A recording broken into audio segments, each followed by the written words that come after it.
시작을 하도록 하겠습니다. 자, 이번 주 이제 말씀드린 대로 이제 우리가 스마트 헬스케어에 대해서 할 거고요. 뭐 헬스케어는 많이 아시겠지만은 정부 정책의 굉장히 중요한 부분을 차지하고 있습니다. 근데 그거를 이 4차 산업혁명 개념으로 하는 건 아마 최초일 겁니다. 4차 산업혁명 개념의 스마트 헬스케어를 어떻게 해야 되는지 여러분들 이제 뭐 궁금하실 거예요. 앞으로 이게 어떻게 헬스케어가 되는지 그런 내용을 가지고 2시간 동안 강의를 하겠습니다. 근데 제가 이제 이 앞에서 이 가르치는 사람이 제일 억울한 게 뭐냐면요. 할 거는 한 하루치 이틀치로 준비해 놨는데 1시간에 끝내야 되고 2시간에 끝내야 되는 거. PPT가 한 400장 되는 데서 한 지금 70장만 뽑아왔거든요. 그럼 제일 아깝거든요. 어제는 뭐 핵심만 여러분들과 함께 하도록 하겠습니다. 자, 그래서 이제 4차 산업혁명 여러분 이제 지금까지 많이 공부하셨고요. 그래서 뭐 1차부터 4차까지 나갔고, 여러분들이 아직 뭐 지금까지 강의를 많이 들으셨지만은 아직도 여기 보면은 1차는 기계화다. 1차는 기계화다.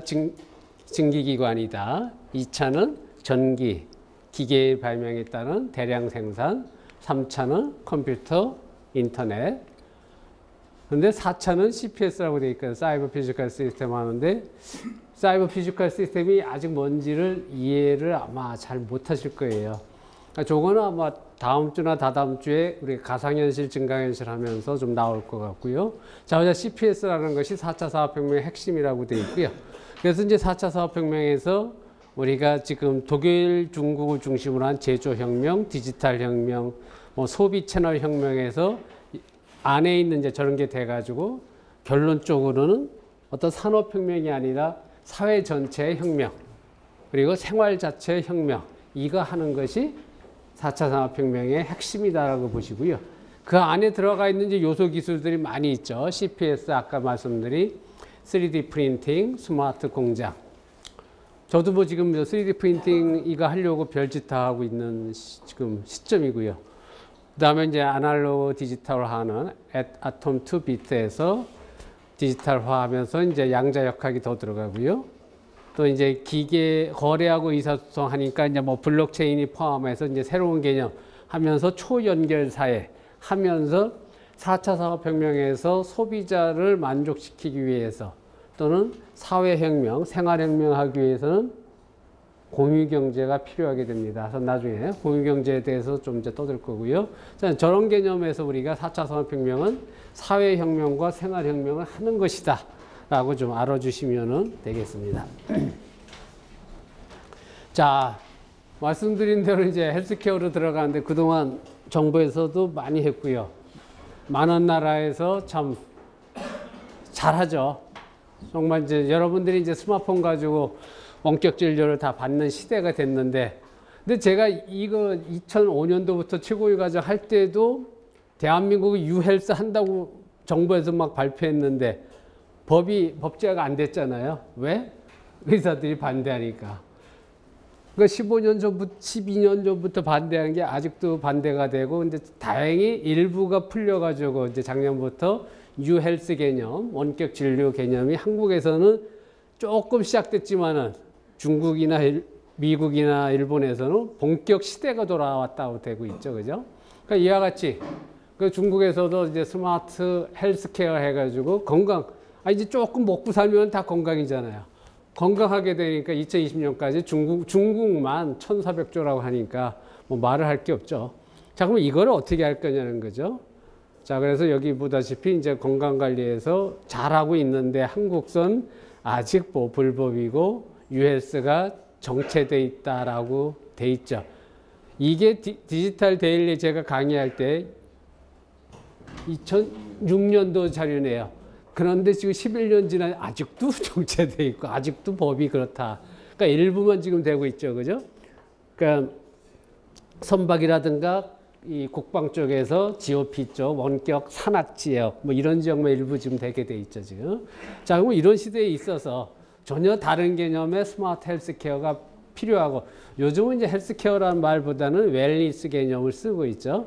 그러니까 웰니스를 통해서 건강을 더 우리가 최적화시켜주는 웰니스 개념도 이렇게 다 있다. 그러니까 시대가 이렇게 변하고 있다는 거죠. 이렇게 되는데 이제 여러 가지 기법상에서 뭐 DNA 치료라든가 인공장기라든가 게놈 분석이라든가 뭐 이런 게 지금 활성화되고 있고요. 그 2005년도 할 때 얘기입니다. 이게 2005년도 할 때 유헬스라고 제가 썼죠. 그 당시에 이제 제가 왜 이쪽을 했냐면요. 여러분 이제 이 유비쿼터스 할 때 도시 개념할 때 뭐 안전한 도시, 쾌적한 도시 꼭 들어가고요. 그 다음에 꼭 들어가는 게 건강한 도시라는 개념이 반드시 들어갑니다. 그러니까 건강한 도시 하니까 저는 이제 도시 건설 쪽에서 그 당시 있었으니까 당연히 건강한 도시가 뭐지 하니까 결국에 이제 관심 갖고 그 당시 제가 유헬스에 대한 책을 쓰고 우리 한양대학교 의과대학 교수 총회에서 4시간 특강을 해주고 그 당시에 뭐 그런 일이 있었습니다. 근데 그 당시도 유헬스가 됐건 4차 산업혁명의 헬스가 됐건 제일 중요한 건 뭐냐면요. 아파서 병원에 간 건 이미 스마트 헬스가 아니고요. 건강할 때 건강을 지켜주는 게 스마트 헬스의 기본이라고 저는 그렇게 생각하거든요.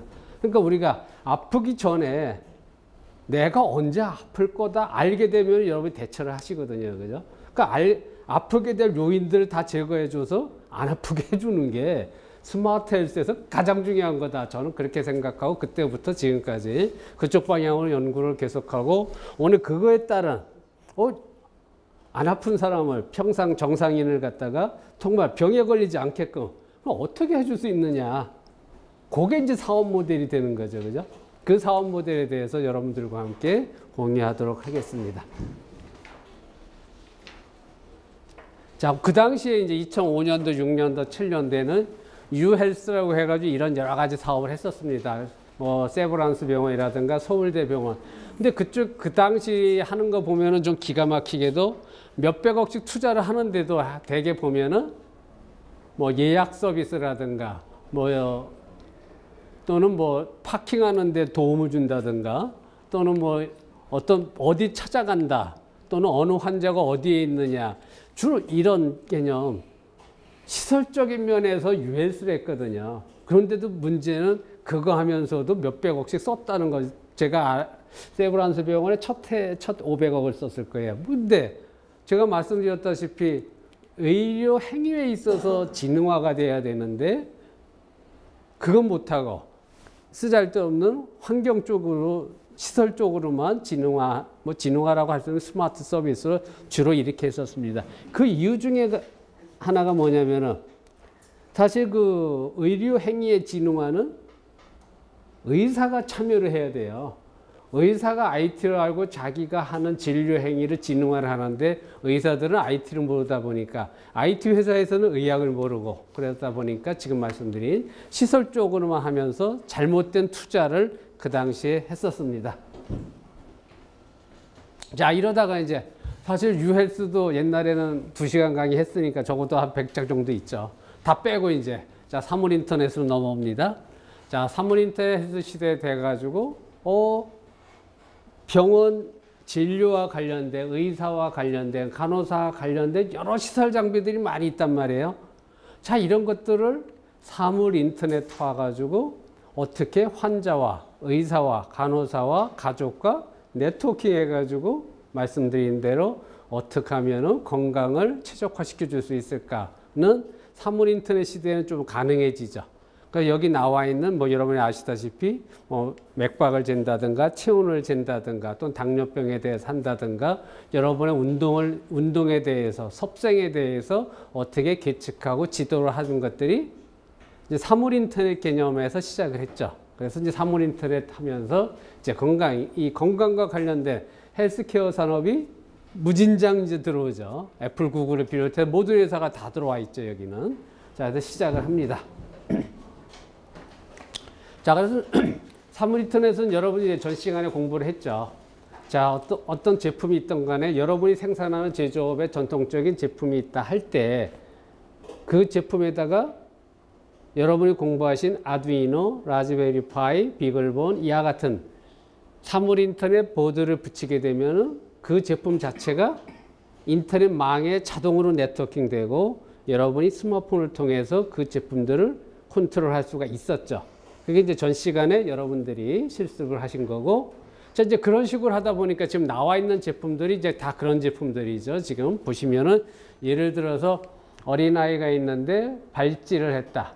그러니까 발찌를 했는데 그냥 발찌가 아니고 어린아이의 신생아의 심장 박동수, 체온, 또는 움직임 이런 자세들을 갖다가 측정한 게 중요한 게 아니라 스마트폰으로 정보를 알려주면서 그것에 의한 어떤 상태, 이 신생아의 상태를 알려주는 정보들이 돼 있었죠. 그래가지고 이제 애가 깨 있다 또는 애가 지금 뭐 기상시간 뭐 이런 것들을 갖다 알려주고 이렇게 돼 있었죠. 근데 이제 한국에서는 여러분들이 이제 뭐 여러분 이제 그 손자들 이제 태어날 나이들이니까, 근데 뭐 한국에서는 부모가 데리고 자지만 미국에서는 절대 다른 방에서 뭐 태어나자마자 다른 방에서 자니까 저희도 그랬거든요. 저도 84년도 유학 갔을 때 저희 둘째가 태어났을 때 병원에서 태어나자마자 다른 바로 옆방 저희 방이 이제 투베드룸이었으니까 옆방에서 따로 재웠거든요. 그러니까 미국에서는 이제 그런 식으로 생활하다 보니까 사실 이런 정보가 필요하니까 이런 시스템이 팔리는 거죠. 자, 뿐만 아니라 여기 이제 뭐 요즘도 많이 쓰죠.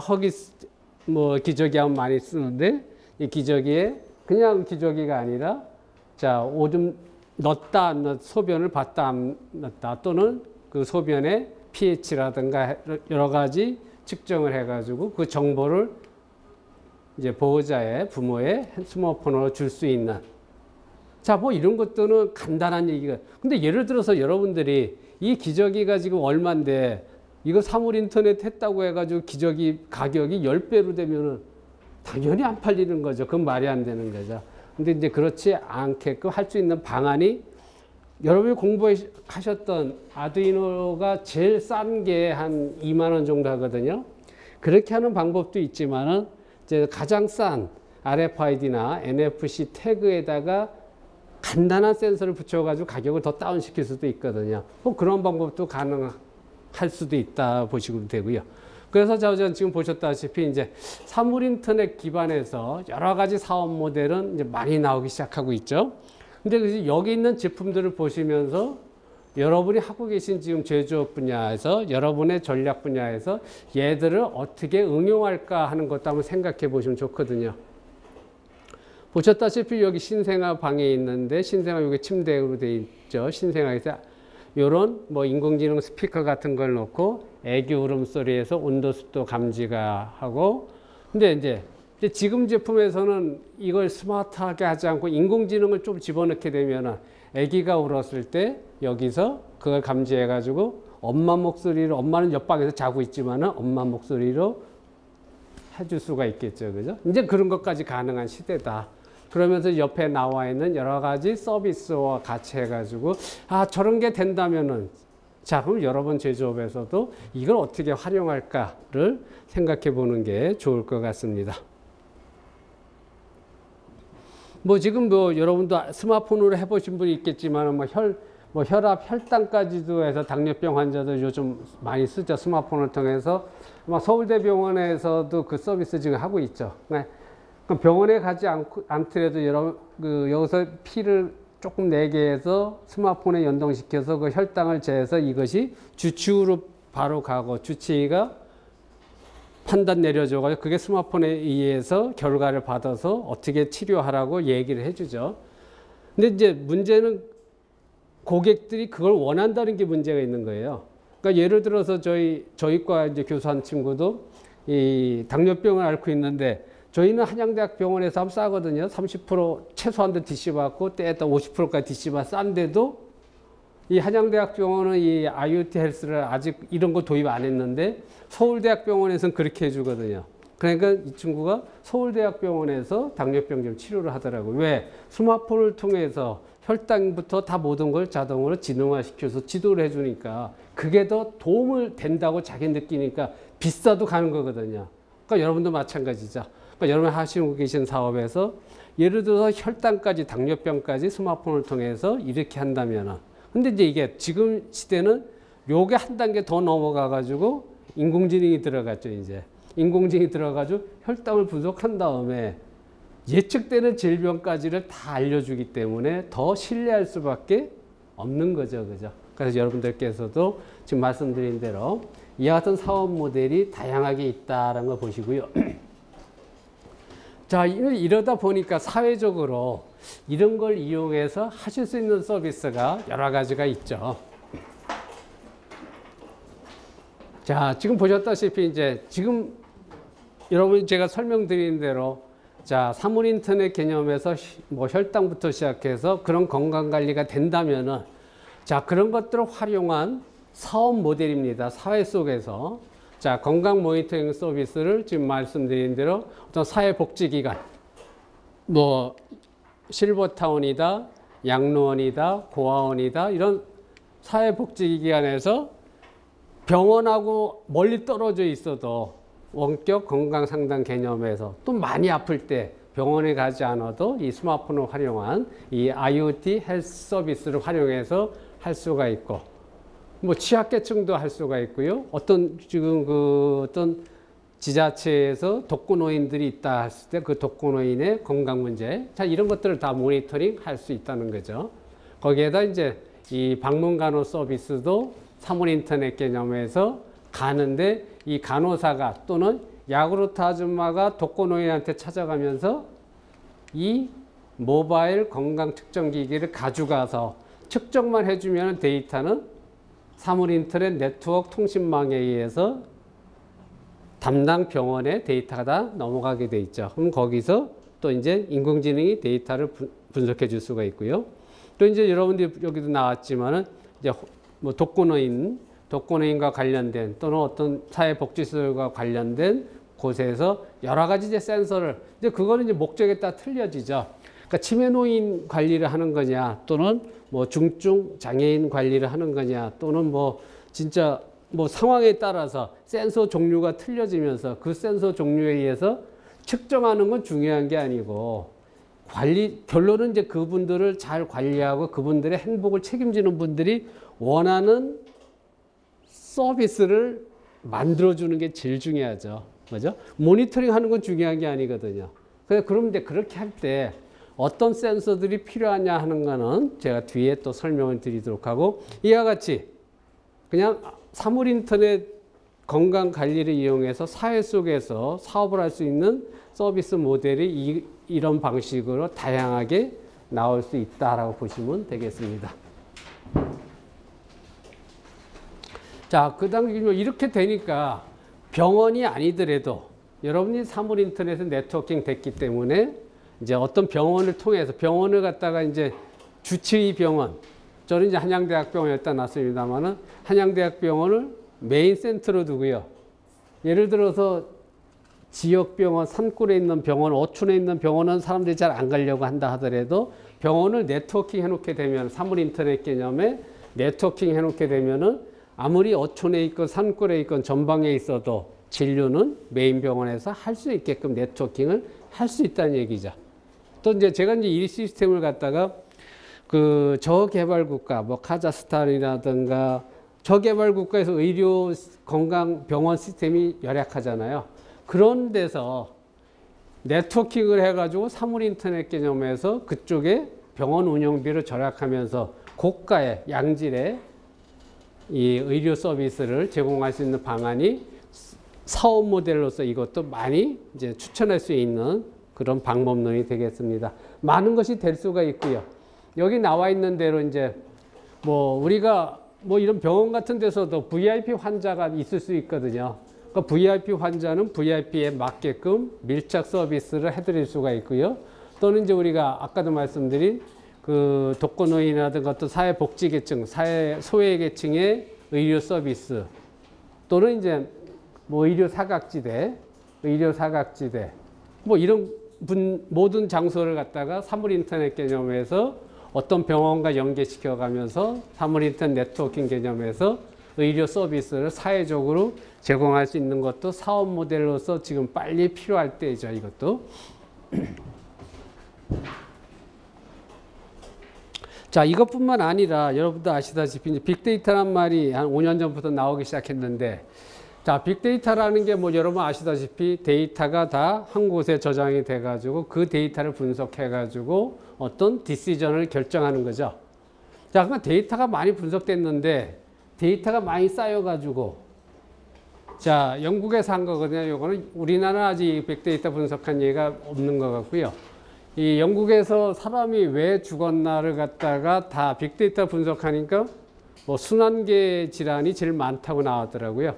이 순환계 질환에 있어서도 심장 질환, 뭐 심근경색, 뇌혈관 질환 이런 것들이 이제 좀 이렇게 많고 심장병 계통이 많아서 이제 사망하는 거 나오고요. 자, 이런 건 빅데이터예요. 사실 이제 이게 뭘 중요하기도 하지만은 여러분들 아까 제가 잠깐 말씀드린 이 CPS 개념이 뭐냐면요. 얘들은 옛날 데이터를 분석하고 학습해서 야, 이렇게 원인이 발생했다고 밝히는 거는 그냥 지금 인공지능 개념에서도 되고 빅데이터에서 그렇게 하거든요. 근데 CPS라는 개념은 그게 아니고 지금 예를 들어서 여러분들이 지금 병원에 가면요. 여러분의 지금 의료 진료 기록 같은 게 그날 바로 실시간으로 어디로 가요? 국민건강보험공단 바로 가죠. 실시간으로 들어오는 데이터를 바로 거기서 분석을 해가지고 거기서 디시전을 내려주는 게 CPS예요. 그러니까 인공지능과 빅데이터는 사실은 옛날 데이터를 분석해 주는 거고 CPS라는 얘기는 지금 살아있는 데이터를 분석해서 거기서 바로 결정을 해주는 게 CPS거든요. 그러니까 아까 말씀드린 4차 산업혁명의 CPS를 핵심 기술로 했던 이유 중에 하나가 바로 그거거든요. 그러니까 스마트 팩토리가 있다. 뭐 독일에서 잘하고 있는 스마트 팩토리가 있을 때 실시간으로 지금 모니터링 다 해가지고 거기서 당장 결함을 찾아줘야 되고 바로 지금 고장나는 걸 찾아줘야 되거든요. 그러니까 과거 개념의 빅데이터 인공지능 가지고 그게 안 되거든요. 그래서 CPS가 그래서 중요하다는 얘기고요. 그러니까 이 데이터가 중요한 게 아니라 제가 지금 말씀드린 CPS 개념의 스마트 헬스케어를 하게 되면 어떻게 돼요?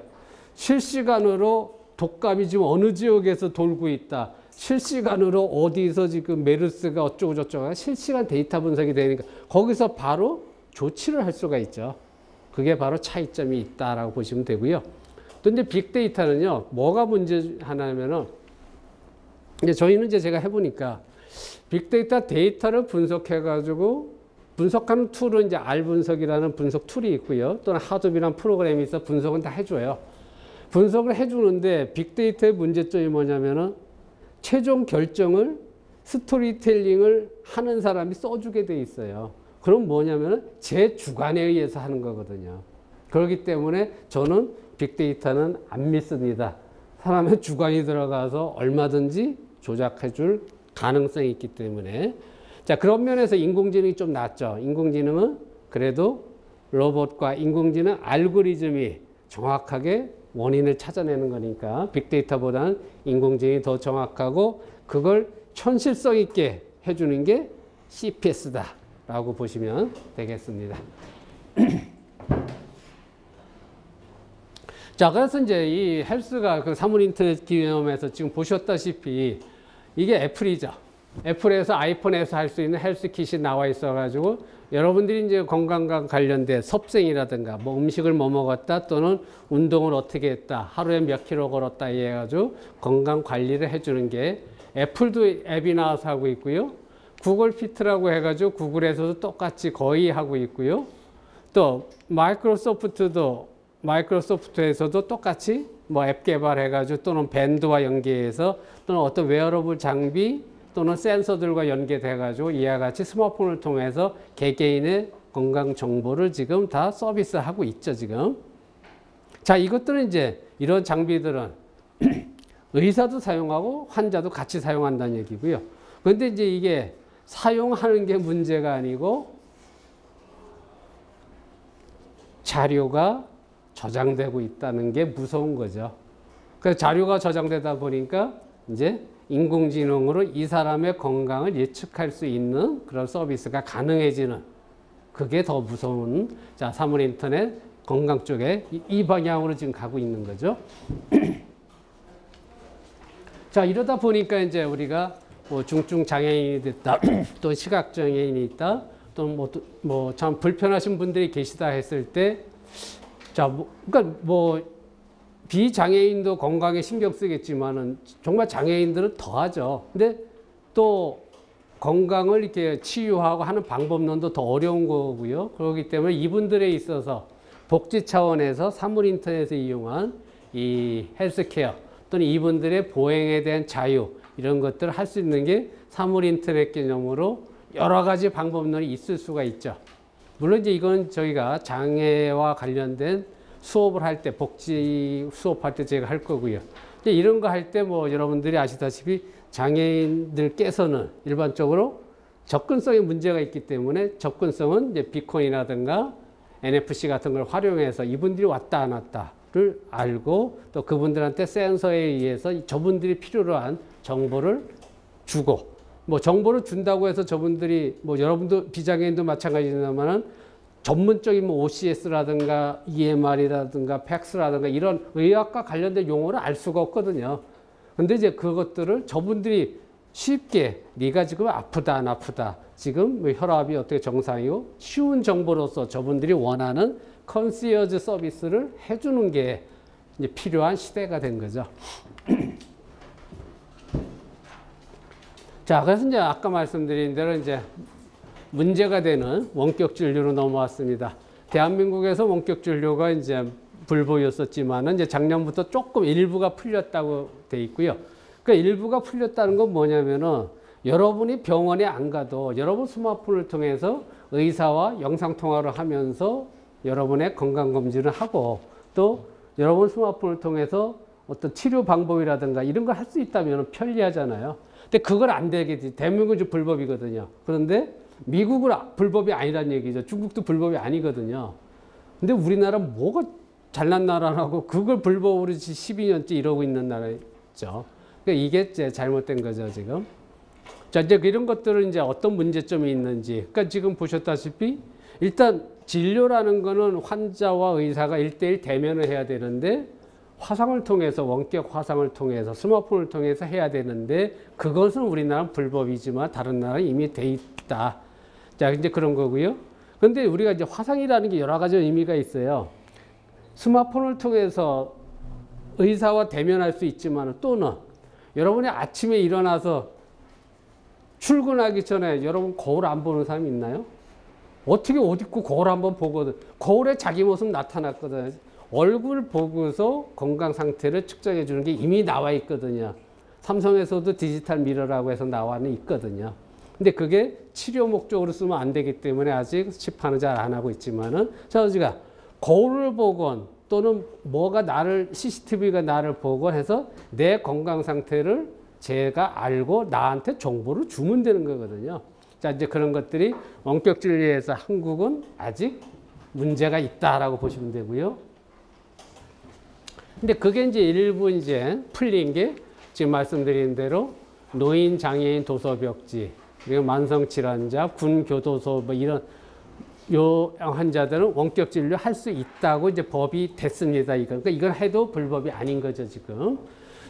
그래서 이제 군에서는 옛날에 의무병이 여러분 알다시피 혈압맥박 재는 거하고 여기 이거 완장 차고서 전장에 따라다녔지만 요즘은 이걸 들고 다녀야 되거든요. 이것만 들고 다니면은 바로 환자를 보여주면서 이 후방에 있는 의사와 바로 연결돼서 이 의사가 치료할 수 있는 시스템. 그러니까 이게 원격 진료가 되는 거죠. 또는 지금 뭐 어느 나라건 미국, 특히 미국, 일본, 뭐 유럽이란 우리나라도 있습니다만은 이 원격 진료를 할 수 있는 부스가 그러니까 여러분들이 관광지 가면은 그 이동형 화장실 같이 있잖아요. 그러니까 이동형 화장실 같은 원격 진료 부스가 나와 있거든요.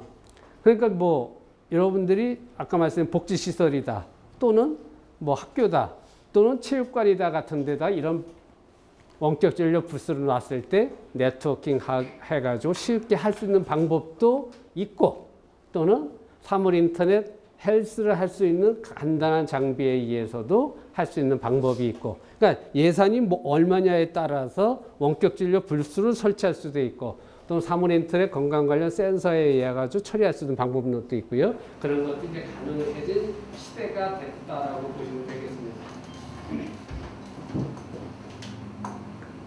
자, 지금 이제 제가 보니까 자, 미국에 있어서 미국이 생각하는 미국 국가정보위원회라는 게 있더라고요. 글로벌 트렌드 2030 보고서를 보게 되면은 블랙스완이라고 해가지고 가장 큰 문제가 뭐냐, 이 사회에서.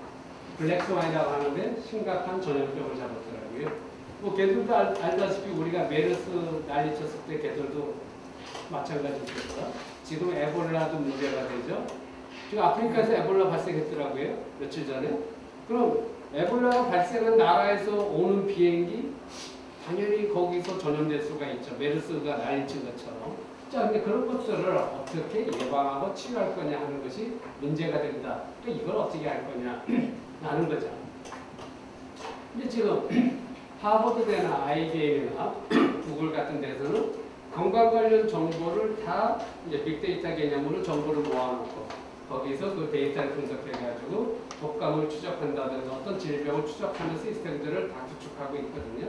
자, 그러니까 이런 사업들도 우리도 해야 되는 거고, 저도 뭐 워낙 일찍 이 분야에 뛰어들었기 때문에 저 나름대로의 특허를 가지고 있는 게 스마트 헬스 그리드에서 아까 말씀드린 대로 스마트 그리드는 양방향 정보를 최적화하는 거죠. 헬스에 대해서 정보를 최적화해서 일반인이 안 아프게 해주는 그게 이제 저 특허고요. 그다음에 헬스 아바타 조금 이따 제가 설명드리면 저는 특허를 가지고 저도 뭐 이분들과 같이 하고 있습니다. 자, 그래서 이제 4차 사업으로 넘어옵니다. 그러니까 여러분들이 지금 유비쿼터스 헬스, 스마트 헬스를 했고요. 사물 인터넷 헬스에서 지금 제품들이 이렇게 나와 있고, 그러니까 지금부터는 이제 뭐냐면은 이제 4차 사업혁명이 들어오니까 IoT 헬스에서는 아직 인공지능이 안 들어갔거든요. 자, 이 인공지능이 뭐 여러분 아시다시피 알파고가 들어오면서 비약적인 발전을 하거든요. 놀랄 정도로 이제 발전을 하거든요. 그래서 저는 이제 4차 사업혁명 시대는 자, ICBM 스마트 헬스케어라고 제가 하거든요. IoT, 말씀드린 CPS, 빅데이터, 머신러닝에서 인공지능이 들어오죠. 자, 그래서 제가 볼 때는 이 헬스케어의 방법이 다 변하거든요. 주체가 변화했다. 그러니까 환자와 의사가 변했거든요. 그게 무슨 얘기냐면 의사와 환자, 병원과 고객, 약국과 환자가 있는데 인공지능의 도움을 받죠. 로봇의 도움을 받지, 스마트폰의 도움을 받고 아바타가 출연하거든요. 그러니까 저한테 수술을 할 거예요. 제가 먹어야 될 약에 대한 부작용이나 기타 등등이 아바타가 먼저 해보면 되거든요. 자, 이런 것들이 가능해진 시대. 그러니까 의료 건강 자체가 혁명적으로 변하는 시대, 주체가 더 변했다는 얘기고요. 방법에 있어서도 시간과 공간을 초월해서 지금 여러분들이 지금 이 시간에 제가 요즘 갑자기 이에 금이 가더라고요. 그때 병원에 갔더니 신경 치료해가지고 신경 치료 좀 2번 했고 크라운 씌워야 되는데요. 그랬더니 한감독원장은 당연히 뭐 금이 가는 건 당연하다고 그러더라고요. 근데 지금 아픈 병원에 못 가잖아요. 치과 지금 안 하잖아요. 그러니까 지금 그게 아니라 시간과 공간, 방법이 변했다는 얘기, 시간과 공간을 초월해서 유비쿼터스 버추얼, 언제 어디서나 CPS 개념으로 언제 어디서나 모든 것을 할 수 있는 시대가 됐다. 그러면서 의학 쪽에서도요, 양자 역학이 들어오면서 약적인 발전하게 되거든요. 자, 그래서 여러분들이 방법도 헬스케어에서 변했다. 그리고 이제 상품 개념도 생활, 건강, 진료, 시설 다시 생활 속의 건강. 그래서 이 건강 개념이 꼭 아플 때만 가는 게 아니라 정말 암이 걸리기 전에 암을 안 걸리게 해주는 게 더 중요한 거잖아요.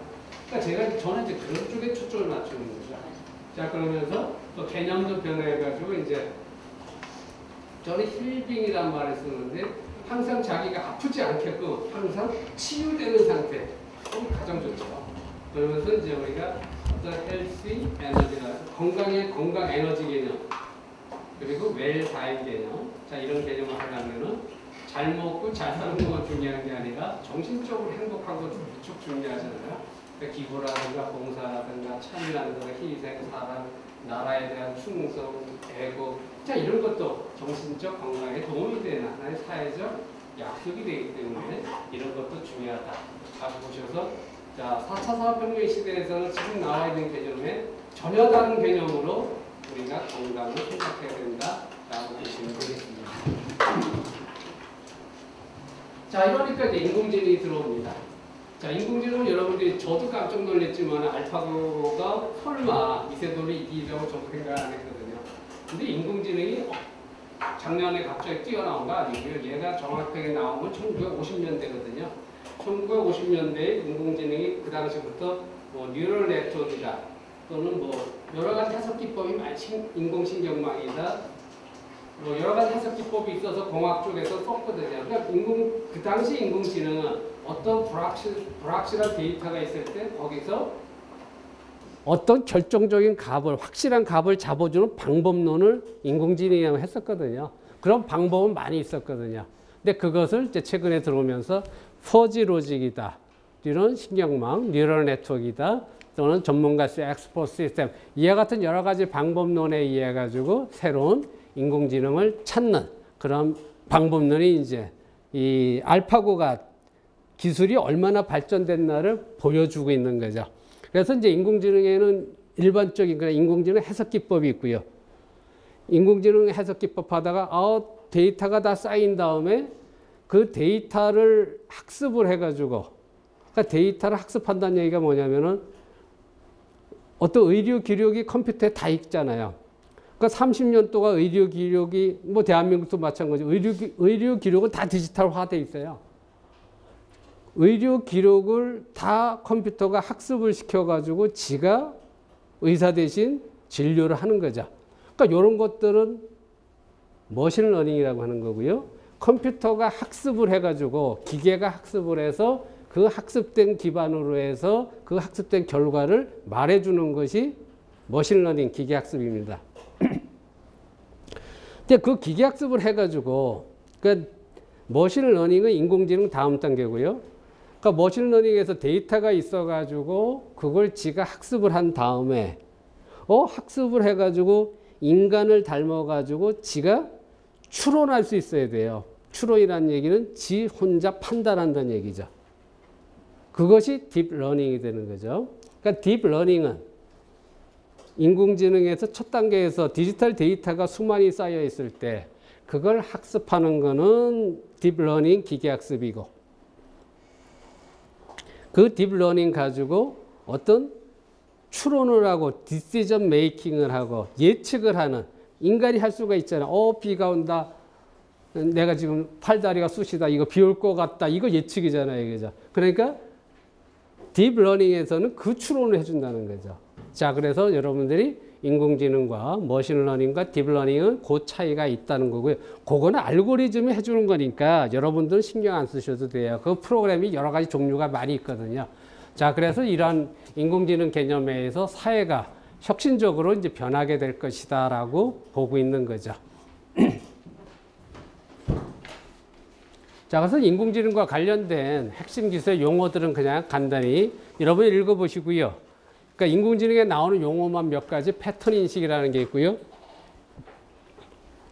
자, 패턴 인식은 그냥 어떤 시각적인 정보를 인식하는 거거든요. 여러분들이 사진을 찍었을 때, CCTV를 찍었을 때, 얘가 누구다. 또는 어떤 물건을 찍었을 때, 이게 뭐다. 그건 다 패턴 인식, 시각 정보에 의한 인식이 되는 거죠. 지금 페이스북이 잘하고 있고요. 그 다음에 이제 자연어 처리니까 음성을 이해를 하는 거죠. 그러니까 새소리다. 또 여러분이 말씀하시는 내용을 인식하고서 그거를 통번역을 해주려면은 자연어 처리가 돼야죠. 그러니까 로봇하고 여러분이 대화할 수 있는 이유는 자연어 처리가 되는 거죠. 그게 인공지능의 언어 처리 기술에 의해서 되는 거고. 자동 제어는 이제 여러분들이 데이터를 받아가지고 말씀드린 대로 실시간으로 분석해서 그걸 가지고 제어할 수 있게끔 하는 것이 자동 제어고요. 로보틱스가 들어와서 이제 어떤 사물이 또는 여러분의 닮은 휴머노이드 로봇이 움직일 수 있게 해주는 여러분의 목적을 대신해 줄 수 있는 로봇의 인지 로봇 공학이 있고 컴퓨터 비전이 이제 어떤 시각 정보고요. 가상현실 굉장히 중요한 거고 말씀드린 양자 컴퓨터 양자 역학이 있고요. 그러니까 양자 컴퓨터, 양자 역학은 여러분이 이제 디지털, 아날로그와 디지털은, 아날로그라는 것은 뭐예요? 있다, 없다. 양음, 남자, 여자. 이게 아날로그고, 그걸 디지털로 하면 0과 1이잖아요. 그죠? 0과 1 사이에서 모든 여러분이 어떤 음성이라든가 문자라든가 이걸 0과 1의 조합으로 해가지고 지금 문자가 다 나타나는 거잖아요. 그런데 이제 0과 1을 하지 않고 00, 01, 10, 11 네 가지로 나와서 처리하는 게 양자역학이거든요. 그러니까 우리가 두 개로 했을 때 불확실성을 거의 정확하게 잡아줄 수 있는 게 양자역학이 되겠습니다. 자, 그런 개념으로 해서 양자 컴퓨팅이 나와서 앞으로 미래 모든 컴퓨팅은 앞으로 양자 컴퓨팅으로 들어가게 되죠. 자, 그런 것들이 이제 4차 산업혁명의 인공지능의 핵심 기술이 되면서 거기서 이제 아까 말씀드린 추론을 어떻게 하느냐. 데이터는 많은데 추론하는 방법. 그 다음에 이제 사이버네틱스라든가 데이터 마이닝, 뭐 지능적 엔진, 뭐 시멘틱 웹이라든가 이런 것들이 있어가지고 인공지능의 핵심 기술들이 되겠습니다. 아, 그냥 이 정도 기술이 있다 정도만 이해를 하고요. 자, 보셨다시피 이제 인공지능을 이제 이해를 하시게 되면은 일단 말씀드린 대로 인공지능의 대상이 지금은 로봇을 많이 생각할 수 있어요. 근데 로봇만 생각하지 마시고 여러분이 지금 하고 있는 제조업, 여러분의 제품, 우리 김 사장님이 하시는 오토바이이겠다. 우리 박 회장님이 하고 계시는 가습기, 공기청정기가 있다를 자, 인공지능을 어떻게 도입할 수 있을까라고 생각했을 때 인공지능 하게 되면은 일단 옛 대상 제품이 로봇이 된다고 생각했을 때 로봇이니까 여러분 제품이 언어를 이해를 해야 돼요. 언어 지능이 있어야 되거든요. 그게 이제 대표적으로 IBM 왓슨에서 하는 거죠. IBM 왓슨이 아까 말씀드린 머신러닝이에요. 기계학습을 해가지고 뭐 미국에 가보시면 제어파디 쇼라는 게 있죠. 제어파디 쇼에서 퀴즈로 이제 인간들끼리 퀴즈 게임을 하는데 컴퓨터랑 해가지고 컴퓨터가 이겼죠. 그게 이제 인공지능의 기계학습의 결과였었죠. 자, 이렇게 되다가 이제 시각지능은 이제 이게 사람의 눈의 역할을 해주는 거예요. 사람의 눈을 역할을 해주니까 어떤 정보를 봐도 이제 로봇이 됐건 여러분 사물이 됐건 그러니까 여러분이 만들고 있는 제품이 누가 왔다는 걸 인식할 수가 있죠. 그러니까 빌딩이 됐건 건물이 됐건 여러분의 집이 됐건 또는 여러분의 제품이 됐건 주인을 알아볼 수가 있죠. 그것들이 시각 기능에서 되는 거고 대표적인 게 구글 브레인이라는 것이 이제 제일 지금 잘 되고 있는 여러 가지고 페이스북도 잘 되고 있죠. 그러니까 페이스북에서 여러분이 사진 찍어서 동영상 사진 앨범에 다 올려놓은 걸 지가 알아서 분류를 해주게 돼 있죠 지금.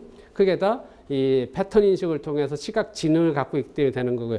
또 이제 지가 학습 지능을 가지고 있으니까 지가 공부할 수 있다는 얘기죠. 데이터가 있을 때 지가 학습을 해서 어떤 디시전을 내릴 수 있는 자 그런 시대가 됐다라고 보시고 그거에 대해서 대표적인 게 여러분 지금 보셨던 구글 브레인에서 나온 딥마인드라는 게 있거든요.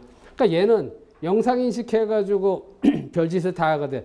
영상을 인식해서 또 영상을 만들어줘요. 그 무슨 얘기냐면은 우리나라에 뭐 단원 김홍도의 어떤 동양화가 있다. 그걸 학습을 시키게 되면은 김홍도의 화풍을 갖다 특징을 잡아낸 다음에 자 내가 지금 여기서 막걸리 한잔 하는 걸 그려줘 하게 되면은 막걸리와 김홍도 화백의 화풍을 플러스 시켜서 지금 바로 요 앞에서 그림을 그려주거든요. 그게 바로 이 패턴 인식의 영상 인식 기법으로 하는 거거든요. 근데 그런 게 가능해진 거죠. 그러니까 예술에 있어서 표현하는 방법에 있어서 예술가의 정신을 다른 방법으로 우리가 인식하고서 예술을 구현할 수 있다. 그것이 바로 이런 거고. 이제 그러면서 이제 그럼 지금 말씀드린 데 우리 김홍도 화백이 있다고 이분의 그 재능을 학습을 통해서 강화 학습 또는 비강화 학습이라고 하죠. 학습을 통해서 컴퓨터 또는 로봇을 인식시켜가지고 그런 작업을 할 수 있게 하는 거죠. 근데 대표적으로 이제 IBM 왓슨이 이제 앞으로 굉장히 중요해집니다. 지금 인공지능에 있어서는 뭐 구글 알파고가 정말 놀랍게 했지만은 실제적으로 세계적으로 영업을 제일 잘하는 데는 왓슨입니다. IBM 왓슨 하게 되면은 이제 조금 이따 나오겠지만은 정말 무서울 정도로 하고 있고요. 근데 이제 IBM이 이제 잘하는 게 지금 뭐 컴퓨터 업체다 보니까 컴퓨터 관련돼서 데이터도 많이 가지고 있으니까 기계 학습으로 넘어갔지만은 또 이 인공지능 두뇌 칩을 개발해 가지고 직접 그 사업을 또 하고 있다라고 하면서 이제 인공지능의 머신러닝, 딥러닝이 앞으로 이제 이런 방향으로 해 가지고 비즈니스 모델이 이걸 기반으로 해서 아마 발전하게 될 것 같습니다. 자, 그래서 뭐 지금 다른 나라들이 쭉 하고 있는 사업들은 여러분들 한번 읽어 보시고요. 뭐 IBM, 왓슨부터 구글의 뭐 여러 가지 프로그램들을 다 지금 제가 정리해 놨고요. 구글, 애플, 마이크로소프트 쭉 나와 있고요. 근데 문제는 여러분들이 뭐냐면요. 인공지능 이런 프로그램 개발하려면은 전문가, 진짜 저보다도 훨씬 잘하는 이 전문가들 수십 명이 수년 동안 수백억 이상 들여서 개발했잖아요. 그걸 여러분이 개발할 필요가 없죠. 그게 다 클라우드라고 하는 가상공간상에 다 오픈되어 있거든요. 그러니까 요즘은 프로그램을 사 쓰는 게 아니라 프로그램을 이용하고 이용료만 내면 됩니다. 근데 그런 걸 잘 알으셔야 되거든요. 그러니까 사물 인터넷도 마찬가지예요. 여러분들이 사물 인터넷 플랫폼 개발하려면은 보통 돈 들어가지 않거든요. 여러분, 우리나라에서 개발한 모비우스나 또는 저쪽 코머스 전자통신연구원에서 개발한 거 다 몇백억씩 들어갔거든요. 그걸 몇백억 들일 이유도 없죠.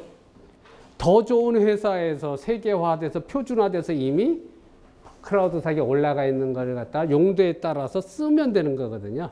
자, 그래서 여러분들이 데이터 보시고 이런 인공지능이 이 밑에 나와 있는 것 같이 음악 작곡까지 하고 전쟁 킬러 로봇까지 나왔고 그림까지 그려주고 글과 소설도 써주고 시도 써주고 신문 기자 글도 써주는 이런 시대가 지금 돌아왔다는 얘기죠.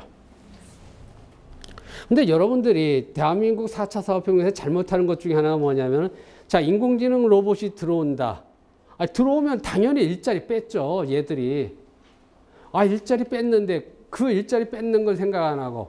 근데 일자리 뺏는 게 아니라 뭘 생각하셔야 되냐면 이런 거에 의해서 자, 음악을 작곡한다, 미술을 그려준다, 글을 써준다 했을 때 이거로 인해서 새로운 일자리, 새로운 서비스를 만들어주면은 일자리가 만들어주는 그거 하는 사람 아무도 없고 일자리, 로봇과 인공지능 들어와서 스마트 공장한, 스마트 공장에 로봇 들어가면 어떻게 돼요? 신입사원 아무도 안 쓰죠, 당연히. 이걸 통해서 새로운 개념의 서비스와 밸류를 만들어줘서 그 일자리를 만들어줘야 되는데 그러한 전략이 없는 게 문제입니다, 지금. 자, 그래서 이제 거기에다가 이제 그러니까 지금 로봇 같은 경우에는 예를 들어서 지금 인공지능 로봇 같은 게 뭐 페퍼, 일본에서 나오는 페퍼 같은 게 뭐 150만 원대, 160만 원대에 돼 있고요. 또는 여러분들이 이제 공장을 하신다고 할 때 공장 하시니까 뭐 인건비 때문에 당연히 이제 로봇을 사용해야죠. 이제 대한민국은 뭐 물론 근로 인력 뭐 이 근로자들 우수하시지만은 모르겠어요. 저는 이제 사업을 안 해봤으니까 잘 모르지만은 저보고 사업하라면 저 노조 때문에 저 하기 싫어요. 솔직히 말씀드려서. 저는 이제 학생들 데리고 있으면서도요.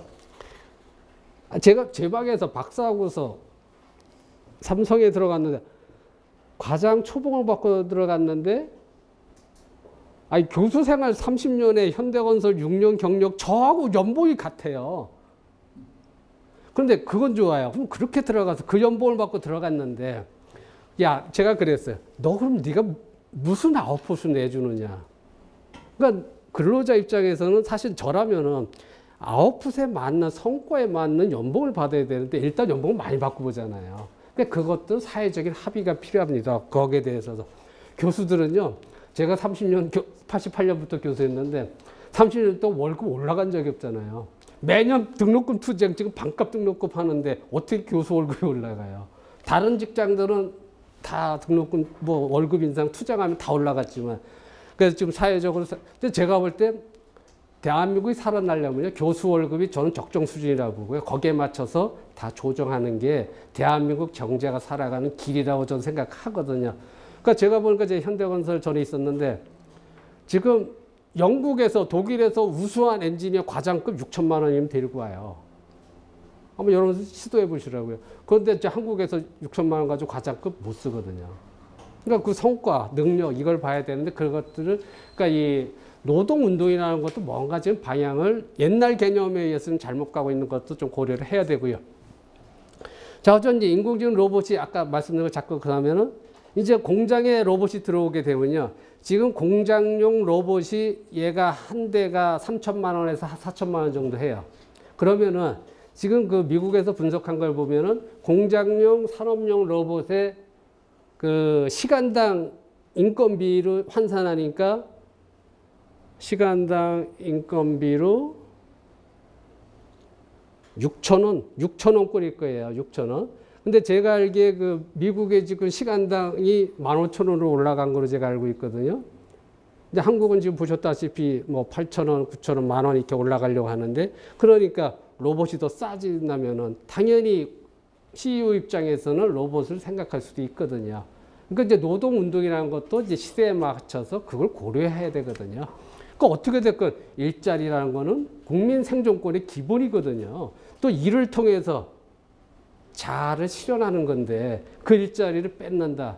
또 제가 뭐 이런 말 드리면 안 되지만은 지금 새 정부 들으면서 일자리 하면서 제가 제일 마음 아픈 게 지금 비정규직을 정규직을 다 한다. 지금 공공노조 관련된 게 31만 명을 비정규직 정규직 한다 그랬잖아요. 그죠? 여러분 31만 명을 비정규직은 그래도 직장이 있는 거예요. 근무 여건이 정규직에 비해서 상대적으로 열악하다는 거잖아요. 근데 31만 명을 정규직으로 해주면 31만 명 신입사원을 안 뽑는 거잖아요. 지금 청년 실업 더 심각해지죠. 청년 실업은 국가의 미래를 어둡게 하는 거거든요. 이 사람들이 대한민국의 미래인데 얘들 일자리를 다 없애는 거거든요. 그래서 여러분들께서도 혹시 주변에 그런 말씀 좀 해주시는 게 좋을 것 같습니다. 자, 좌우지간 인공지능이 돼서 이제 여러분들이 가까이에서 인공지능 로봇이라고 할 수 있는 음성비서 나와 있죠. 그래서 이제 뭐 대표적인 게 아마존 에코였었죠. 아마존 에코에서 여러분들이 뭐 음성을 통해서 뭐 일을 시킬 수가 있었죠. 근데 이제 아마존만 있다가 뭐 애플이 이제 시리가 먼저 했었고요. 애플이 시리에서 음성 인식을 하면서 음성을 통해서 커뮤니케이션 하니까 대한민국의 시각장애인들께서도 모든 분들이 이제 시리란다. 그 애플 아이폰을 썼죠. 삼성 갤럭시를 안 쓴 이유가 이제 저기서 음성 인식 비서에 의해서 저것이 잘 됐기 때문에 그렇게 됐었고요. 자, 마이크로소프트에서는 인공지능 비서 코타나가 나왔죠. 코타나가 나왔고, 뭐 SK텔레콤에서도 누구라는 이와 같은 음성 비서가 나왔고요. 그럼 여러분들이 이제 이것들을 여러분 집안 또는 여러분 공장, 여러분 사무실, 여러분 매장에 얘들을 놓고 얘들을 통해서 여러분의 집안에 있는 가전, 시설, 여러분 공장의 시설과 기계와 장비들을 다 커뮤니케이션 할 수 있는 방법론을 얘들이 제공하는 거죠, 이제. 자, 여러분 멀리 나가 있어도 얘한테 명령만 내리면 얘가 기계들을 컨트롤할 수 있게끔 돼 있는 시대가 왔다. 그러니까 여러분들이 얘들을 잘 활용하는 것도 인공지능을 자, 활용하는 방법이 되기 때문에 자, 얘들 가지고 어떻게 사업 모델을 만들 거냐는 것도 굉장히 중요한 내용이 되겠습니다. 그러니까 사업 모델에 대한 BM에 대해서 스토리텔링을 어떻게 해가지고 감성적인 수익을 창출할 수 있는 모델을 만들어내느냐 하는 것도 한번 생각해 보시고요. 자, 지금 나와 있는 대로 이제 뭐 많은 군데에서 나왔죠. 삼성전자가 최근에 이제 인보크라고 해서 이걸 개발을 했더라고요. 이제 삼성전자가 한 게 아니라 삼성전자가 이제 전장 사업, 스마트 카 사업에 들어가면서 이 하만카돈을 인수를 했죠. 하만카돈에서 마이크로소프트의 코타나하고 손잡고 인보크라는 이와 같은 이제 음성인식 비서를 갖다가 출시를 했죠. 아마 안 하면 안 되는 게 아마존이건 애플이건 구글이건 다 하고 있는데 삼성전자 안 하면 안 되죠. 그러니까 우리나라도 뭐 삼성전자뿐만 아니라 LG전자도 다 이런 제품이 나왔고 SK텔레콤, LGU+, KT도 다 음성인식 비서 나왔죠. 나왔다는 얘기는 뭐냐면은 얘들이 통신 네트워크에 다 이미 인프라 연결이 돼 있으니까 여러분들은 여러분이 가지고 있는 제품들을 네트워킹만 하게 되면은 여러분의 제품을 자동으로 인공지능화 할 수 있다는 거죠. 그럼 여기서 새로운 비즈니스 모델을 이제 생각하실 수가 있다라고 보시면 되겠습니다. 자, 그래서 이제 인공지능 음성을 이용해가지고 모든 분야에서 지금 보셨다시피 할 수가 있죠. 뭐 교육을 통해서, 문화를 통해서, 의료, 복지, 건설 모든 분야에서 하면서 지금 이제 가장 무섭게 나가는 건 제가 볼 때는 그 앨런 머스크죠. 전기자동차, 그 무인자동차 하는 애. 정말 그 친구는 무서워요. 그 친구는요, 지금 뭐 하고 있냐면요. 우리가 꿈꾸는, 여러분 공부 하나도 안 하셔도 전체 이제 여러분 뇌에다가 USB 꽂으면은 다 되는 거. 영어 한마디도 못하는데 여기 USB 꽂으면 영어가 유창하게 나오는 거. 지금 그거 연구하고 있는데 거의 지금 성공 단계에 있거든요. 이제 그거 할 수 있는 기본적인 칩이 이 IBM에서 나온 트루노스라는 칩도 있지만은 지금 뭐 전자망 건물이라고 해서 뇌에 들어가는 네트워크형 센서가 나와 있습니다. 이제 그런 걸 통해서 그런 것들이 가능해지는 시대. 그러니까 이제 앞으로 제가 볼 때 한 20년 이후에는 정말 학교가 없어질 거예요. 당연히 그런 시대가 오기 때문에. 그렇다면 이제 교육 방법이 바뀌어지면서 중요한 거는 따뜻한 인간, 감성형 인간, 창의적 인간, 이게 중요한 팩터가 되겠습니다. 자, 그래서 이제 다시 헬스로 들어가가지고 이제 지금까지 인공지능을 한 거예요. 인공지능을 하고 이제 헬스에 다시 들어가니까 이제 이 수업하는 방법이요. 이 PT를 장을 확 줄인 다음에 천천히 이렇게 설명하는 방법도 있고요. 근데 지금 저는 일단 양을 많이 해서 여러 가지를 다 보여주고 그 중에서 여러분이 관심 있는 거는 나중에 저하고 디스커션 하는 걸로 해서 일부러 많이 해서 좀 빨리 나갑니다. 그러니까 여러분들이 중에 관심 있는 게 있을 수가 있고 아닐 수도 있기 때문에 방법론을 그렇게 했다는 거 이해를 하시고요. 자, 지금부터는 이제 인공지능도 아까 좀 공부를 하셨고, 자, 머신러닝, 딥러닝이 있다. 그리고 이제 그것에 의해서 기본적으로 프로그램들이 나와 있고, 뭐, 또 나오겠지만 여러 가지 좋은 프로그램들, 인공지능과 관련된, 사물인터과 관련된 프로그램들을 이용하기만 하면 되고요. 그래서 저는 이제 지금부터는 이제 4차 산업혁명 시대의 헬스케어를 병원이 어떻게 돼야 되느냐, 그쪽으로 가서 이제 설명을 드리겠습니다. 자, 그래서 이제 4차 산업혁명에서 스마트 헬스케어의 본질, 가장 중요하죠. 뭘 비전으로 둘 것이냐, 뭘 목표로 할 것이냐 했을 때 저는 말씀드린 대로 있는 그대로 행복해야 되겠다. 일단 병에 걸리면 안 되고. 그러니까 이미 병원에 간 건 늦었다. 그건 4차 산업혁명의 개념에 안 맞는다. 라고 저는 생각을 했습니다. 그래서 Health, Happiness as it is에서 있는 그대로 가장 건강한 행복을 누리자. 자, 그걸 하기 위해서 일단 사물 인터넷이 들어오고 CPS가 들어와서 모든 정보가 동적으로 네트워킹 돼가지고 인공지능이 분석해가지고 여러분의 건강과 여러분의 행복, 여러분의 가치를 최적화시켜주는 맞춤형 의료 정보 네트워크를 4차 산업혁명의 헬스케어로 저는 놨습니다. 자, 지금 보셨다시피 이제 4차 산업혁명 개념으로 이제 들어오니까 어떤 기계들이 나왔냐면은 이제 IBM에서 이제 왓슨이라는 얘기가 이 로봇이 나왔죠. 의료 프로그램이 나와가지고. 그러니까 이제 IBM 왓슨이 나오니까 아까 말씀드린 구글의 알파고는 바둑 때문에 유명해졌지만 IBM 왓슨은 이미 뭐 5년 전부터 나와가지고 미국의 유명 병원은 전 세계 부호들이 다 옵니다. 대표적으로 뭐 메이오 병원, 앤더스 병원 뭐 이런 병원들 세계적으로 정말 VIP들이 다 가는 병원들이거든요. 그 병원들이 이미 IBM이 만든 왓슨을 도입해가지고 사용하고 있다는 거죠. 그러니까 이제 이 IBM 왓슨 하게 되면요. 뭐 암 환자 같은 경우에 대한민국의 암 환자의 명의라고 할 때 정의가 90% 이상의 신뢰도를 갖는 걸 명의라고 한대요. 근데 IBM 왓슨의 인공지능 로봇 의사는 암의 환자에서 정확도가 99.9%예요. 그러니까 얘기가 안 되는 거죠. 그럴 수밖에 없는 게요. 여러분 명의가 있다 하더라도 30년 동안 의료했을 때 환자를 아무리 많이 봐도 10,000명일 거예요. 근데 얘는 30년 동안 전 세계에 있는 의료 기록을 갖다 다 공부를 시켰으니 그것도 일주일 만에 공부를 다 얘는 하거든요. 그래놓고 아까 말씀드린 대로 얘가 추론을 하고 지가 학습해가지고 결정을 할 수 있으니까 당연히 인간과는 싸움이 안 되는 거죠. 자, 이제 그런 시대가 됐다. 그러면서 제가 볼 때 요즘 치과 다니는데 말씀, 치과에서는 좀 이 인공지능 로봇이 들어올 확률이 좀 적은 것 같고요. 얘가 판단할 수 있는 거, 시각으로 할 수 있는 것들, 영상 정보, 여러분들이 암 진료한다 이런 것들 다 엑스레이 찍잖아요. 엑스레이 찍는 거에 있어서는 얘를 못 따라가죠. 이 영상 분석에 있어서는. 그러니까 이것과 진료 기록 그리고 환자의 투약 기록을 다 넣어가지고 결정하는 거죠. 이러면서 이제 여러분들이 아까 사물 인터넷에서 보지 못했던 자 인공지능 청진기가 들어옵니다.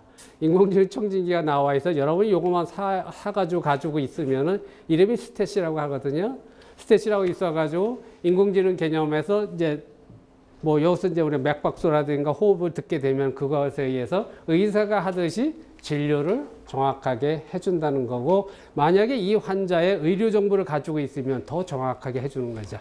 그러니까 인공지능 청진기도 나와 있고 ICBM은 이제 여러분이 들었다시피 IoT 뭐 클라우드 하셔도 되고 이제 CPS라는 거로 뭐 여러분이 놓으셔도 되고 B는 빅데이터 해도 되고 브레인 사이언스 해도 되고 블록체인을 해도 되고 M은 머신 러닝이 되고요. 자, 그런 개념에서 인공지능 청진기가 나왔고 또 인공지능 간호사 몰리가 나와 있어요. 근데 여러분들이 병원에 갔을 때 간호사가 좀 불친절하고 조금 안 좋은데 얘는 항상 웃는 모습으로 여러분의 상태, 여러분의 건강 기록이 얘한테 다 들어가 있거든요. 얘가 의사를 대신해서 여러분들한테 건강과 관련된 정보, 뭐 복약 지도, 투약 지도, 기타 등을 다 해주는 거죠. 그러니까 미국에서 센스리라는 회사에서 만들었는데, 그러니까 미국에서는 이제 원격 진료가, 그러니까 여러분이 항상 언제 어디서나 의사를 만나지 않아도 건강에 대해서 정보를 알고 싶은 거를 이와 같은 기구들에 의해서 할 수 있게끔, 이게 이제 4차 산업혁명 넘어가는 자, 그 시점이 되겠습니다. 그래서 이제 말씀드린 대로 이제 이 의료와 관련된 기록들이 뭐 모든 게 디지털화가 됐죠.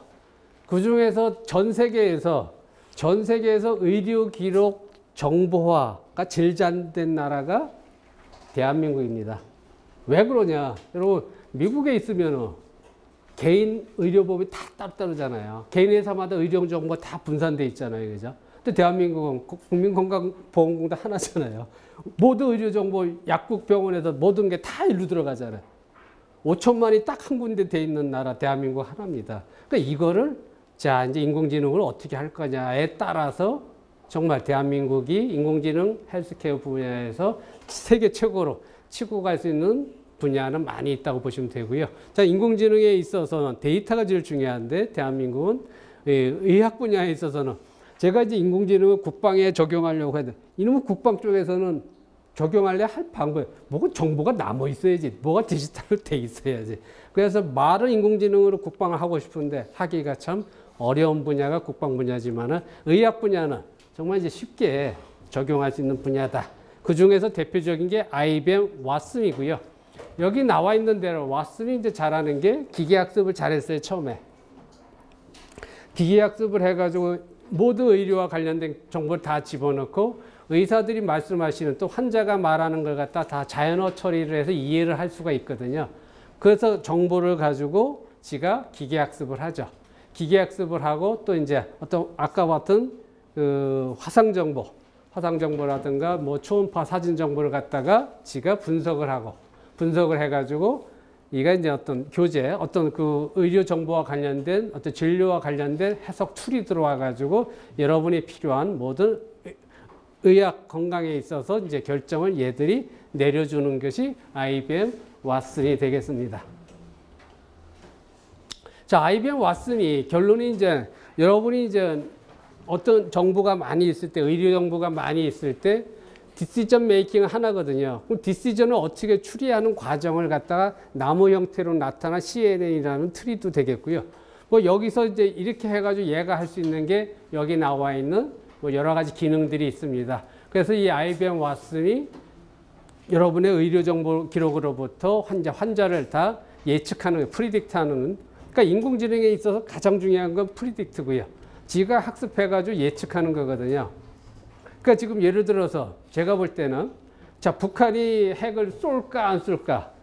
이거 예측이거든요. 그러니까 이런 예측 정보를 인공지능에 넣는 게 낫다는 거죠.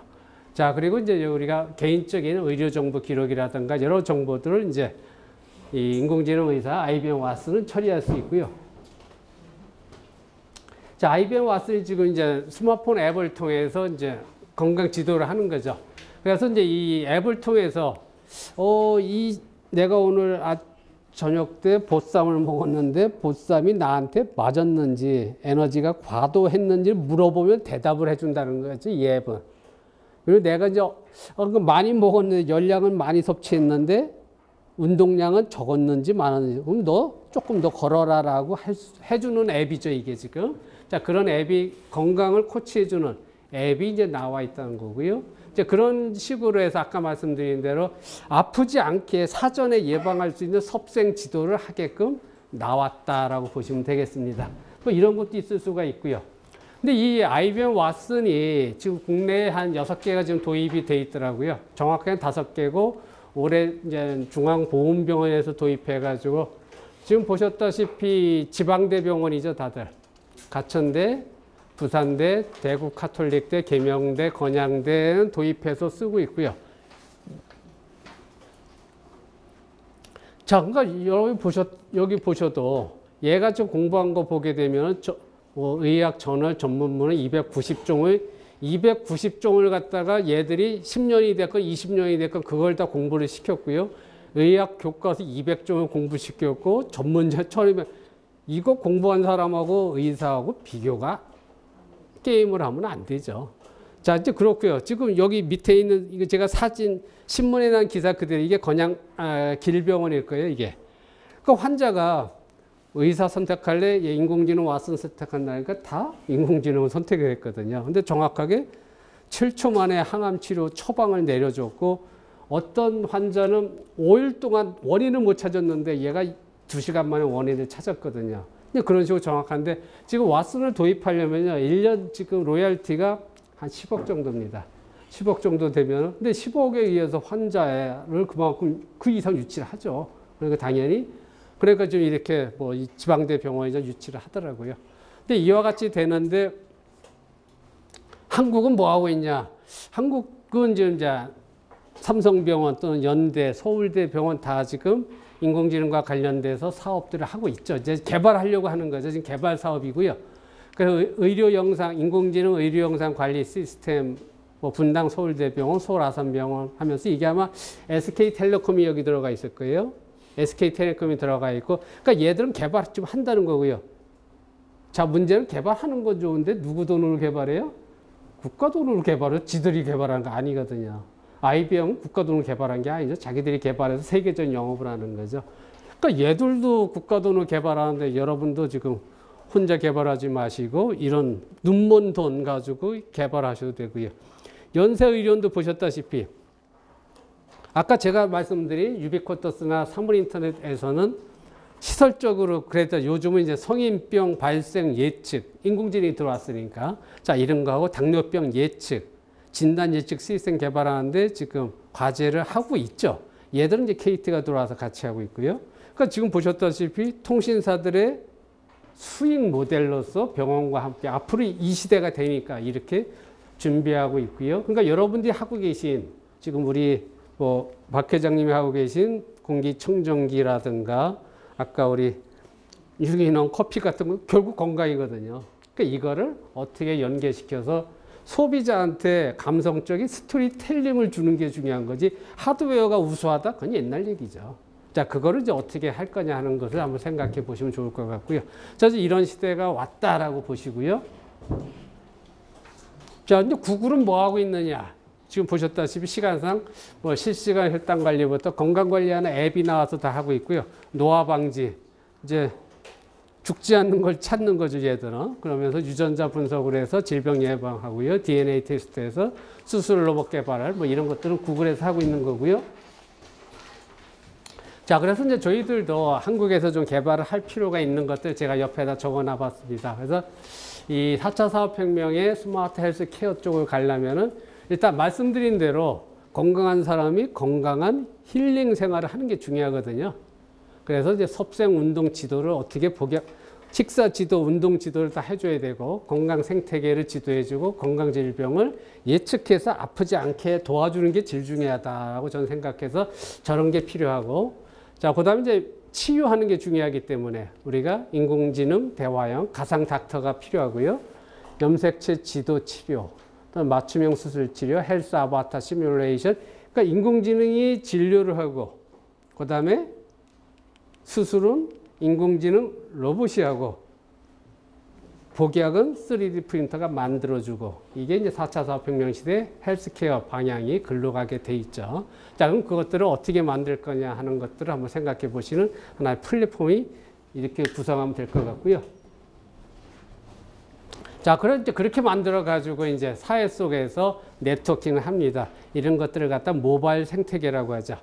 자, 모바일 생태계를 구성 요소들을 이제 사물 인터넷 개념에서 CPS 개념에서 네트워킹 해가지고 말씀드린 대로 환자가 일반인이 안 아프게 해주기 제일 중요해요. 제 친구 중에 한 친구가 뭐 골프 치다가 나인홀 치고 이동하다가 쓰러졌는데 떠났거든요. 근데 그 친구 말이 이제 그 장례식장에 가보니까 그 부인이 하는 말이 아침에 일어났는데 뭔가 찌뿌둥했대요. 뭔가 찌뿌둥해서 안 가고 싶었는데 그래도 골프 약속인가 갔다는 거예요. 나인홀 치고 이동하다가 쓰러졌는데 했는데 근데 그런 게 찌뿌둥했다는 거를 얘들은 안다는 얘기죠. 얘들은. 그러니까 그런 것들을 해서 우리가 사회 속에서 일상생활 속에서 여러분의 질병 예측을 얘들은 해줄 수 있게끔 모바일 생태계를 구축해주는 플랫폼이 굉장히 중요하다라고 해서 이와 같은 내용을 제가 만들어 봤고요. 자, 그럼 비즈니스 모델이 이제 굉장히 많이 나올 수 있습니다. 이와 같이 인공지능과 사물 인터넷 헬스케어가 되는 4차 산업혁명 시대라면은 지금 여기서 이제 자, 아까 말씀드린 복지시설이라든가 우리가 고령자, 이 실버 케어라든가 어떤 질병 관리, 그리고 맞춤형 개인 관리, 그리고 어떤 뭐 다이어트 관리, 어떤 운동 지도, 이런 것들을 할 때 모든 밑에 나와 있는 서비스 프로바이더들이 이런 서비스 모델을 만들 수 있는 걸 짜시면 될 것 같습니다. 그래서 여기서 보셨다시피 질병을 프리벤션하고 질병을 치유하고 질병을 관리하는 그래가지고 웰니스를 매니지먼트하고 거기서 뭐 섭생 지도를 하고 운동 지도를 하는 그래서 말씀드린 대로 평상시에 아프지 않게끔 건강한 삶을 건강하게 해주는 게 저는 제가 만든 4차 산업혁명 인공지능 헬스케어의 비즈니스 모델의 가장 기본이 된다. 자, 그래서 이제 그렇게 하려니까, 그러니까 여러분들이 뭐 예를 들어서 그 초음파 사진을 찍었다, 뭘 했다 그런 진료 행위가 들어가지 않고도 여러분이 있는 그 상태에서 여러분은 몰라도 이 헬스케어가 여러분의 진료를 해야 되거든요. 그러니까 그런 센서들이 지금 나와 있는 걸 보게 되면은 우리 의학 교수님 오셨는데 자, 옷을 입고 있어도 옷을 통해서 여기 나와 있는 이 심전도라든가 뭐 맥박수라든가 뭐 뇌파라든가 그걸 지가 측정을 해주거든요. 또는 일본에서 지금 일본이 이제 초고령자 사회니까 일본에서 여러분들이 알다시피 그 아침에 화장실에 가게 되면 거기서 뭐 혈당부터 당뇨부터 요 수치부터 다 측정해주고 거기서 건강 정보가 다 날라오게 돼 있죠. 그러니까 내가 병원에 갔다 생각 없이 옷만 입고 있어도 의자에 앉아만 있어도 변기에 앉아만 있어도 내 모든 의료 정보가 측정이 돼서 그러니까 이게 지금 뭐 개인 건강 정보 그 뜻도 내가 건강해지겠다는데 내가 원할 때는 할 수 있다는 얘기죠. 그래서 그런 식으로 지금 말씀드렸다시피 자기가 치료 또는 뭐 진료받는 게 아니라 일상생활에서 하는 거고요. 여기서도 지금 그냥 침대에 누워서 자는데 뭐 맥박부터 시작해서 지금 호흡수라든가 기타 등등을 다 지금 측정하고 있는 거죠. 그래서 문제가 있으면은 주치의가 바로 조치를 해버리는 거죠. 그러니까 이게 4차 산업혁명 시대에서는 말씀드린 대로 내가 지금 치료받고 있다 이 개념이 아니라 사전에 동의하에 내 정보를 가지고 나를 건강하게 만들어 주는 거죠. 자, 이런 것이 필요한 내용이 되겠습니다. 자, 요양원 같은 데서 이런 서비스 나와 있거든요. 그러니까 뭐 그 요양원에서 뭐라 그러죠? 그 나이 드신 분들이 이렇게 가는데 뭐죠? 그 요양원 맞아요? 그건 정말 갈 데 못 되죠, 그죠? 저도 한번 다른 분 때 한번 가봤더니 질문제가 진짜 돌아가실 날만 서로 기다리고 있더라고요, 그죠? 이제 그건 그 시스템을 확 바꿔야 돼요. 근데 그런 거 간단하게 바꿀 수 있는 건데 그 운영하는 걸 잘못하고 있는 거죠. 그런 데서 자 이분이 지금 욕창이 났다 안 났다, 이분이 지금 소변을 봤다 안 봤다, 아주 정말 초고령자일 때 또는 중증자일 모를 수가 있잖아요. 그러니까 이런 것들을 지금 말씀드리는데 센서가 없이 센서가 그냥 밑에 깔려 있는 거지, 이런 센서가. 그러니까 이런 센서를 가지고 여러분이 공부하신 사물 인터넷 아두이노를 붙여놓게 되면은 이분이 이제 하신 행동이 여러분 스마트폰에 다 뜨는 거죠. 그렇게 그건 사물 인터넷이고, 인공지능을 집어넣게 되면 그 데이터가 쌓여서 예측까지 해줄 수 있는 건 인공지능이 되는 거고. 자, 그와 같이 돼서 이와 같이 이런 것들이 나와 있다라고 보시면 되고요. 그 여기도 보면 이 응용이 중환자실, 치매, 중풍, 요양, 뭐 독거노인, 간질환자, 가정, 뭐 실버타운 어쩌고저쩌고 다 나와있죠. 그러니까 이런 것들이 그러니까 이런 침대에다 깔아놓음으로써 스마트폰을 통해서 모든 정보를 할 수 있는 제품도 만들 수 있게끔 이렇게 나와 있거든요. 그러니까 요 센서만 사다가 저희가 만들어 드리면 되거든요. 자, 그래서 이런 것도 그러니까 좋은 사업이죠. 그러면서 지금 나와 있는 아까도 공부하신 대로 뭐 운동화를 포함해서 지금 뭐 아디다스 뭐 다 잘하고 있죠. 이쪽 분야에 뭐 나이키도 하고 있고요. 그러니까 이제 스마트 슈즈 자체가 옛날에는 스마트 슈즈 해가지고 걸음수만 측정해주고 그것 따라서 운동량, 그죠?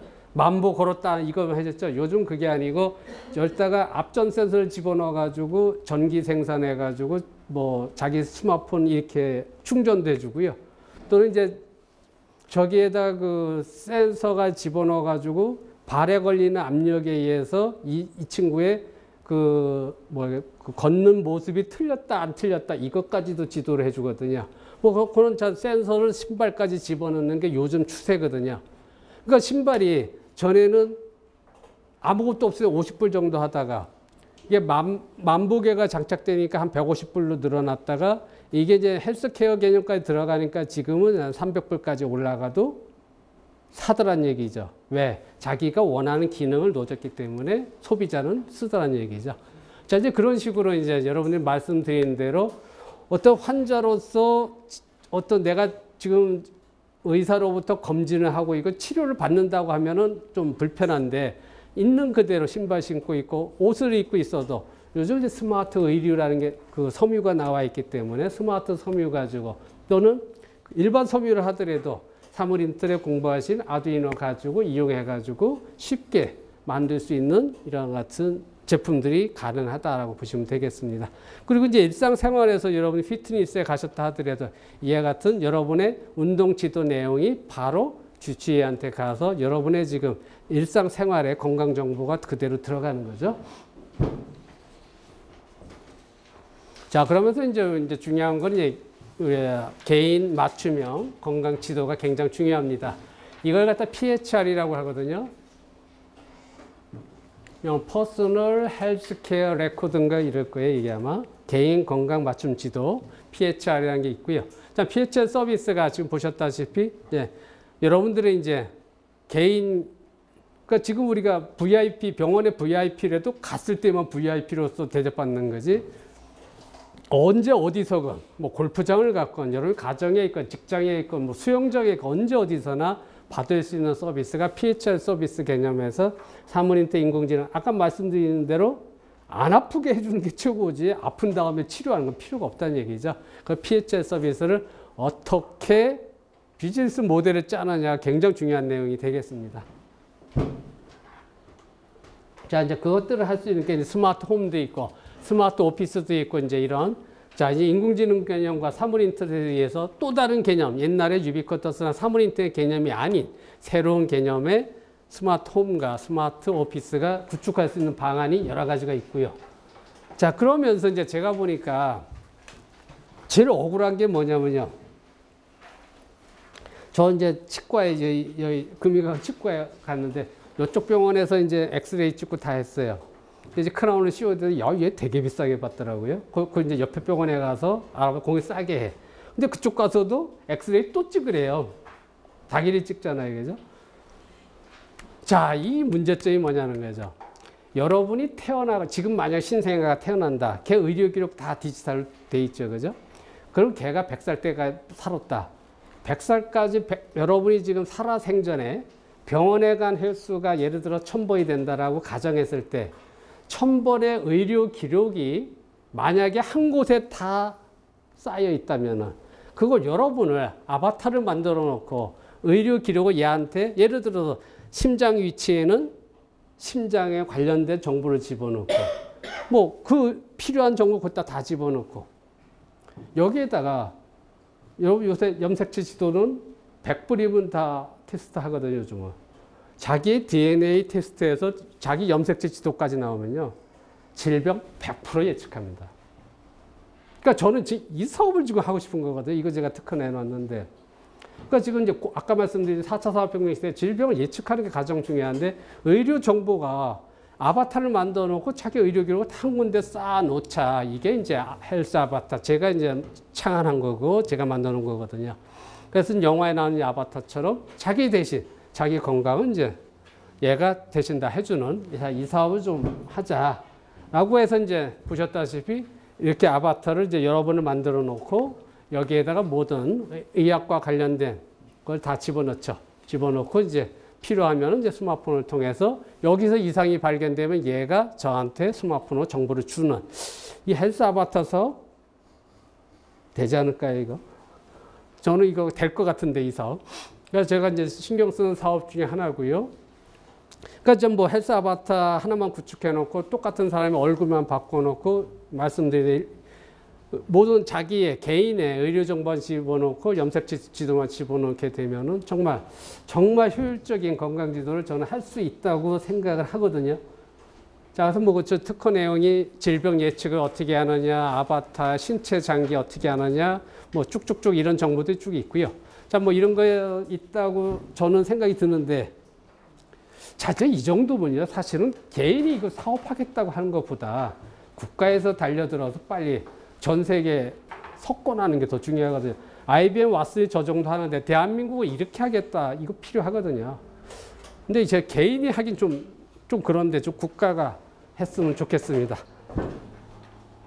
자, 그렇게 해서 이제 나타나면은 3D 프린터가 다 찍어내죠. 문제가 있는 조직은 이제 3D 프린터가 찍어서 다 교체를 해주고 로봇이 치료하고 개인에 맞는 음식도 이제 3D 프린터가 찍어주죠, 이제. 완전히 섭생지도에서 3D 프린터가 찍어낸 거죠, 다들.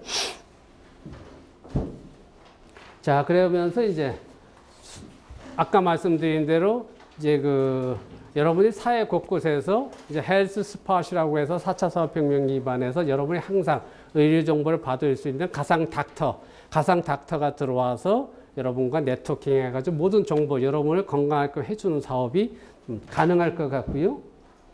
자, 이제 그렇게 되는데, 여러분 제가 보니까 전 세계적으로, 저는 이제 메르스 때 제가 봤는데, 참 메르스 때 참 우리나라, 그래도 IT 강국인데 여러분이 보도에도 한심했잖아요, 그죠? 근데, 야, 우리나라가 이 수준밖에 안 되나 저도 한참, 우리나라가 제가 보니까 건강에 관련돼서 인프라가 하나도 없더라고요. 하나도 없어요. 메르스를 보니까 하나도 없더라고요. 그러니까 이것이 한국만 그런가 했더니 미국도 그렇고 일본도 그렇고. 그래서 저는 이제 스마트 도시라는 거 할 때는 이 공공건강관리, 공공건강 또는 보건, 안보 차원에서 이건 다뤄야 되겠다라고 저는 생각을 했습니다. 그래서 사회적으로 아까 말씀드린 개인의 행복, 복지의 첫 번째는 건강이거든요. 그러니까 이거를 인프라에서 구축해서 이 사람들 그거를 확보해주는 방법론이 지금부터 이제 나오게 되겠습니다.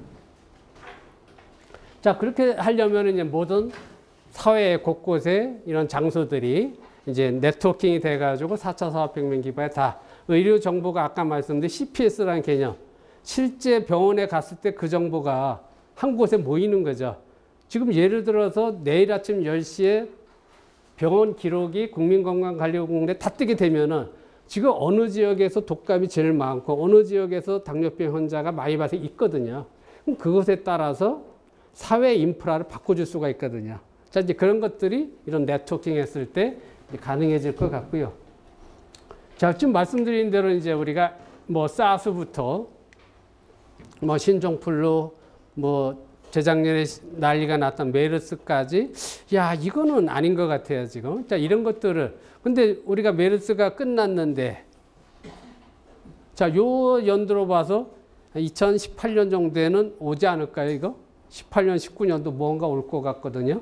자, 뭐 전염병이 됐건 감염병이 됐건 질병은 항상 우리가 예측해야 되는데 자, 이런 것들이 어떻게 할 거냐는 거죠.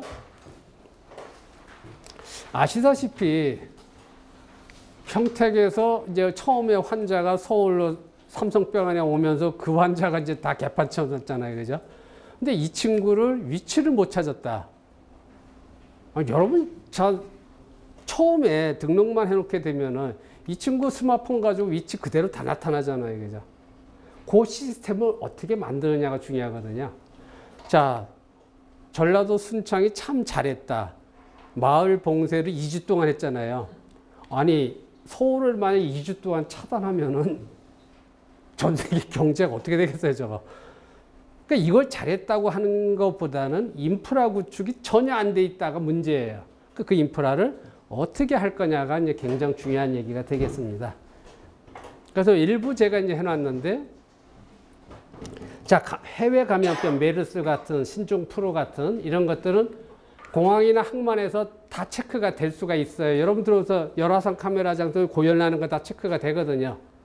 또는 메르스 환자 그때 말 발병했을 때 환자들도 비행기 타고 귀국하면서 내가 걸렸나 자기도 알고 싶거든요. 그건 스마트폰 앱을 통해서 질문해 보면 그게 판단할 수가 있었다는 거죠.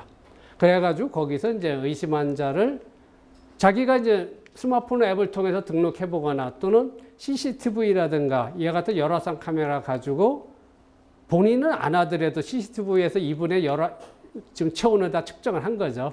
의심 환자도 이제 추적이 들어가는 거죠. 그러니까 의심 환자가 지금 골프 치러 간다든가 중국 여행 가는 게 아니라 걔가 움직이는 거는 이미 스마트폰을 통해서 다 위치 추적을 할 수가 있다는 얘기죠. 그래가지고 그 친구가 어디 움직이든 간에 위치를 알고 예를 들어서 제가 의심 환자인데 얘가 지금 왕십리역에 지하철 타러 오네? 그러면은 어떻게 해야 돼?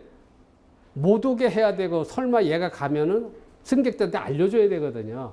제가 가려고 할 때 공공 지하철 뭐 이거 타려고 하면 비콘 기반에서 저를 인식하고서 야, 제발 승객을 위해서 타지 말라고 스마트폰으로 정보를 줄 수가 있고요. 또는 얘가 그걸 무시하고 탄다. 그럼 이제 승객들한테 알려줄 수가 있죠. 비콘 가지고. 이제 그런 식으로 이제 이런 감염병은 국가적인 관리를 해야 되는데 국가적 재난인데 국가적 재난을 인프라로서 풀어주면서 거기에 말씀드린 국민건강보험공단의 CPS 자료 가지고 실시간 인공지능으로 질병 예측, 확산 대응하는 플랫폼으로 예측하고 방역이 같이 들어가면 된다는 거죠. 그래서 이 도시공간 내에 사물 인터넷에 CCTV 체온 감지를 한다든가 대기 환경 요새 미세먼지 전광판이 나오는데 거기에 센서를 좀 플러스 시켜서 그 플랫폼을 만들어주고요. 국민건강보험공단의 인공지능 예측 확산 대응 플랫폼이 들어가고 또는 화생방. 지금 이제 북한 같은 경우는 여러분 아시다시피 시리아에 지금 화생방이 북한 애들이 그 화생방 그거 다 준 거죠. 우리도 이제 예측해야 되거든요. 그래서 사린이라든가 뭐 플루라든가 뭐 하게 되면은 뭐 흑사병 같은 거 얘들이 쏘게 되면 골치 아프죠, 지금. 자, 그런 것들을 플랫폼 쪽으로 이제 막아주자. 그렇기 때문에 이 모든 도시 공간, 농어촌 공간에서 이런 의료 건강 인프라가 필요하다라는 게 이제 제 생각이고요. 그렇게 되면은 메르스 같은 뿐만 아니라 뭐 독감이 걸리건 어떤 질병이더라도 도시 차원에서 인프라 차원에서 막을 수 있을 것 같습니다. 자, 여기 CBRNA가 이게 화생방이죠. 이게 이제 케미칼, 바이오, 레디오 액티브, 뉴클리어, 익스플로시브에서 모든 화생방과 관련된 유해 화학 물질, 미세먼지, 자, 이런 것들이 다 이제 건강과 관련해서 인프라적으로 한번 풀어주면 되고요. 자, 이 정도 만들면요, 전 세계 모든 지자체 원하거든요. 그러니까 이런 것들이 플랫폼 사업으로 충분히 사물 인터넷과 인공지능의 4차 산업혁명 인프라로서 대한민국이 수출할 수 있다. 자, 이거 시간이 얼마 안 남았는데요. 이제 여러분이 건강 쪽으로 들어가가지고 여러분이 건강해지기 위해서는 자, 여러분들의 환경과 여러분들의 섭생, 그러니까 건강하기 위해서 사람 몸에 들어가는 거, 음식이 들어가죠. 물 들어가고 또 들어가는 게 호흡이고 여러분의 몸에 또 들어가는 게 안 하려고 해도 생각이라는 게 자꾸 생겨서 불면증이 생기고 정신 이상해지죠. 생각이 자꾸 떠오르고 이게 몸에 들어가는 것들이에요, 제가. 자, 얘들을 어떻게 관리할 거냐가 이제 건강에 가장 중요한 내용이 될 것 같습니다. 이제 그렇게 봤을 때 이제 우리가 봤을 때 여기 나와 있는 것대로 자, 모든 질병이 여러분의 몸이 산성이면은 질병이 생기는 걸로 되어 있고요. 건강한 몸의 세포는 알칼리성이거든요. 그러니까 여러분의 세포가 산성이 돼버리게 되면은 쇠가 녹이 슬고 사람이 늙게 되고 주름이 생기고 질병이 걸리고 사과를 깎아놓게 되면 색이 변하는 게 산화가 되는 게 산성이 되는 거거든요. 자, 요거 보고 놀랍게 제가 수소 콘크리트를 만들어 봤거든요. 이 원리에 의해서. 우리가 이제 사람이 늙는 게 산화가 되는 거다. 그 콘크리트 구조물이 얘도 50년, 100년 가면 늙어서 자, 우리가 노후가 되잖아요. 그래서 제가 이제 이 산화를 막아 봤거든요. 정말 확 변하더라고요. 콘크리트 자체가. 그런 것도 전 이제 실험을 해 봤고요. 자, 어제가 사람이 늙는다는 거, 질병이 생긴다는 게 산성이다. 그러니까 이 산성을 어떻게 막아줄 거냐 하는 게 굉장히 중요한 얘기가 되는 거고요. 그러니까 이게 이제 산성이 되는 이유가 여러분들이 먹는 과정에서 에너지를 생산해주는 세포 속에서 이 ATP라는 에너지 전하가 생겨나거든요. 에너지 전하가 생겨나면서 여러분의 생체 에너지가 생기는 건 좋은데 불필요한 활성산소가 발생을 하죠. 이 활성산소가 모든 질병의 원인이 되는 거죠. 질병, 노화의 원인이 되는 거기 때문에 활성산소를 잡아주는 방법이 일상생활에서 수소를 섭취하는 거죠. 그러니까 수소를 섭취하게 되면 활성산소가 물로서 빠져나오게 되는 거죠. 자, 그래서 이렇게 활성산소를 제거하는 게 건강에 굉장히 중요한 거고, 아까 말씀드린 ATP를 생산해서 여러분들 음식을 통해서 이게 생성됐는데 활성산소가 생성되는 과정을 제가 표시를 했고요. 여기서 활성산소를 제거하기 위해서 가장 강력한 항산화제가 뭐냐.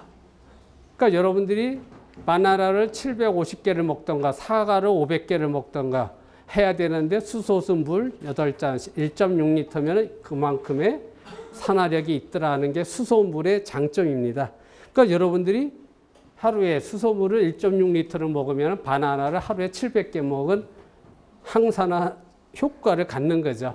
근데 이게 말이 아니라 제가 분석을 해봤는데 이 친구가 이제 그 미국 그 논문을 썼어요. 일본의 그 오타시게 교수인데 400편의 논문, 이 친구가 다 낸 건 아니지만은 400편 논문을 제가 다 가지고 있고 다 분석을 해봤거든요. 그러니까 염증이 생긴다는 건 여러분 몸에 있는 그 부위에서 물이 박테리아가 감염된 거죠. 물이 변한 거거든요. 산성으로 되면서. 그 물이 당연히 수소가 들어가게 되면 걔를 항산화를 죽여주기 때문에 치유가 되는 건 당연한 거거든요. 그 논문에 다 나오더란 얘기죠. 제가 또 논문을 다 체크를 해봤고요. 그래서 이것들이 뭐 사실인 건 같고요. 그래서 이제 지금 이와 같은 제품들이 이제 나와 있고, 우리 16기의 원우 중에 이제 이 사업을 제일 낮게 하시죠, 그분이. 그래서 이와 같은 제품들이 나와 있고, 이제 저는 이제 저분이 줘가지고 이제 저는 항상 그 16기 때부터 먹고 있으니까 요와 같이 생겼어요. 그래서 일단 물을 집어넣게 되면은 저 지금 이게 수소물로 변하거든요.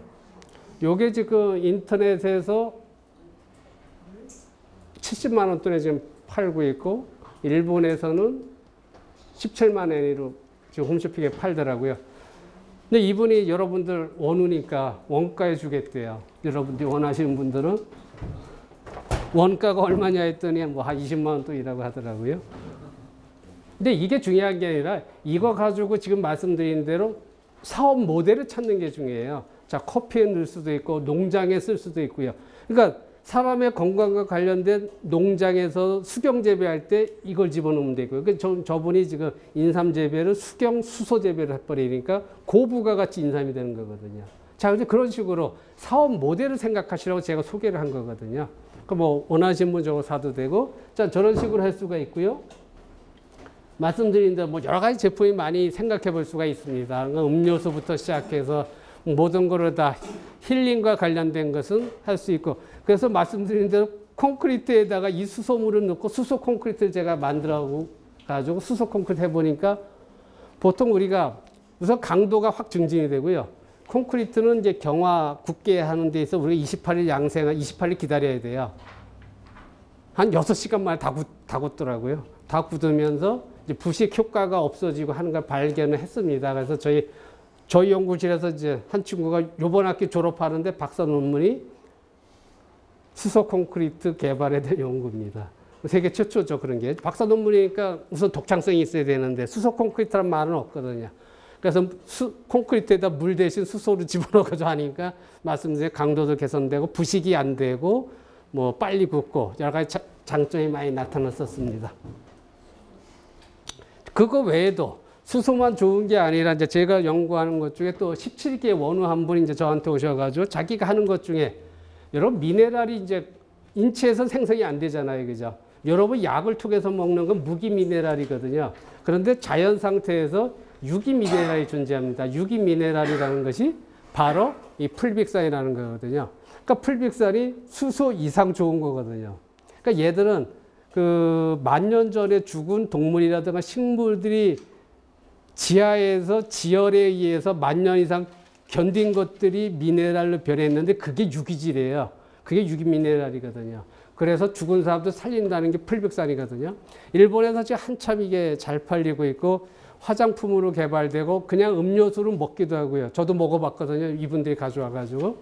그러니까 이게 우리 원우대 제자분들이 별 사업을 다 하니까 저 별 체험을 제가 다 해보는데, 그러니까 이분이 이제 저걸 만들어가지고 저희한테 와서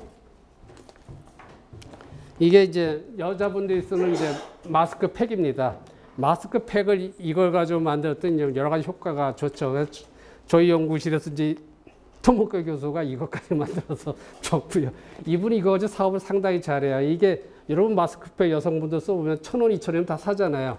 이거 지금 면세점에서 6,500원에 지금 팔리고 있어요. 여성분들은 제가 하나씩 다 드리려고 가져왔습니다. 6,500원짜리 면세점. 그러니까 이것도 여러분들이 사업하실 분 사업을 하셔도 돼요. 그러니까 풀빅산을 이용해서 활용할 수가 있다는 걸 지금 보여드리는 거거든요. 그러니까 여러분 농장, 어장 같은 데 풀빅산을 주기도 하거든요. 그래서 풀빅산이라는 것 다 건강과 관련된 좋은 재료가 있다라고 보시면 되고요. 또는 또 우리 원우 중에 이런 분들이 있어요. 요즘 이제 의학 쪽에서 파동치료라는 게 있습니다. 그러니까 우리가 인공지능이 분석하고 어쩌고 저쩌고 하기 전에 파동치료가 뭐냐면은 그 봉이 두 개가 나 이렇게 잡고 있으면요.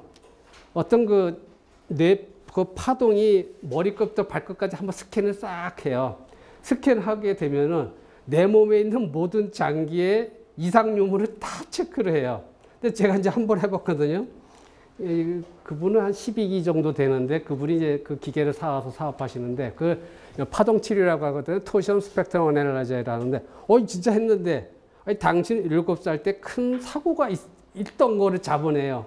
제가 7살 때 옛날에 우리 어릴 때는 그 우물 샘이 있었잖아요. 거기서 넘어져서 깨진 적이 있어. 그 기억을 잡아내더라고요. 제가 잊어버린 기억을 근데 그 파동 치료를 여러 번 한번 해보시면은 그거 하게 되면은 제 몸에 맞는 식사, 제 몸에 맞는 보석부터 다 알려주고 그게 어디서 나오냐면요. 양자역학 기반에서 모든 장기의 고유 진동수가 다 있거든요. 그 진동수의 이상 유무에 의해서 그거 다 찾아내더라고요. 그러니까 파동 치료가 요즘 현대의학에서도 같이 겸용하고 있더라고요. 그래서 파동 치료라는 것도 자꾸 이런 개념을 가지고 아까 말씀드린 대로 건강할 때 건강을 의사 없이도 할 수 있는 방법론에서 제가 말씀을 드렸고요. 요것도 체험을 원하시는 분은 제가 이분한테 소개시켜 줄 수 있고, 이분 여자분이신데 이 사업하고 계시고요. 또 이제 제가 볼 때 이제 중요한 게 이 호흡이거든요. 뭐 물론 여러분도 많이 하시겠지만은 이제 복직호흡이 좋다는 게 아니고 뭐 복직호흡이 당연히 좋은 거야 당연한 건데 중요한 거는 이와 같은 지금 정신 세계가 복잡한 세계에서 정신을 쉬게 해주는 거, 잡생각이 안 나게 해주는 게 굉장히 중요하죠. 건강에 있어서 그거보다 중요한 게 없죠. 그러니까 명상이 꼭 필요하게 되는 거죠. 그러니까 명상이 여러분 알다시피 애플이나 구글에서 다 하잖아요. 유명한 사람들 명상 다 하시거든요. 물론 저도 꼭 하거든요. 명상을 할 때. 그러니까 명상을 20분씩 꼭 하루에 2번씩 하게 돼 있습니다. 그거 하게 되면은 정말 내 모든 생각을 다 전원을 꺼버리는 거거든요. 그 상태에서 진정한 휴식을 하면서 사실은 양자역학 기반에서 우주 탄생으로부터 삼라만상이 파동으로 네트워크로 연계됐다는 게 양자역학이거든요. 거기서 우주의 길을 자기와 동화시키는 거에서 명상에 참 뜻이 있습니다. 그래서 여러분들의 생기를 받아들이는 게 참 좋다. 그러니까 저는 이제 등산 가서 제가 말씀드린 대로 왜 맨발로 하느냐. 풍수에서 하늘의 기운과 땅의 기운을 온몸으로 받아들이면 뭔가 차이가 있거든요. 그래서 저는 등산할 때 맨발로 반드시 하고 등산을 여러 명이 가면 안 돼요. 가서 조용한 데 앉아서 명상하면 모든 생각을 끊고 새가 지저귀는 그 소리에서 그 주파수 파동을 느끼려고 해보게 되면은 생체 에너지가 전달되는 걸 느낄 수가 있거든. 그게 진정한 등산이고 자연과 대화하는 겁니다. 빨리 올라갔다 오는 거는 초보 등산자가 하는 거고요. 자, 그래서 이런 것이 건강에 굉장히 중요하기 때문에 제가 말씀을 드렸고요. 시간이 있으면 여러분들 제가 명상지도도 해드릴 수 있는데 그건 나중에 우리 뭐 MT를 간다든가 보통 최고의 과정하면 우리 해외 MT도 많이 가는데 그때 가서 명상지도는 제가 해드리고요. 또 요즘 이제 자 목소리만 듣고도 질병을 알아내는 걸 찾아냈거든요. 그러니까 미국에서 이제 나왔는데 그러니까 뭐 정신분석학적으로 목소리만 그러니까 스마트폰의 목소리만 가지고 얘가 어떻다 저떻다를 알 수가 있고요. 또는 화면상에서 CCTV만 찍어도 얘가 지금 정신적으로 어떻다는 걸 찍어내는 거죠. 그러니까 음성과 시각 정보만 가지고도 여러분의 건강 정보를 알 수 있는 게 거짓말 같아도요 정말 돼요. 제 스마트폰에 이거 지금 앱이 깔려 있거든요. 그럼 여러분은 제 스마트폰을 찍으면서 여러분이 지금 무슨 생각하는지 읽어내요. 거짓말일 것 같아도 되는 걸 보시면 믿게 되거든요. 자, 안 믿는 사람은 저한테 오시면 제가 보여줄 거고요. 자, 이제 이러다 보니까 텔레퍼시가 들어와서 로봇도 생각에 의해서 로봇을 조종하는 시대가 지금 오고 있다는 거고요. 뭐 시간상 제가 빨리 나가겠습니다. 이러다 보니까 새로운 개념의 건강 개념이 들어와야 되고 인공지능 로봇이 들어와가지고 별짓을 다 하고 있죠. 그러니까 말씀드린 대로 얘가 누구 닮았죠? 얘 누구 닮은 것 같아요?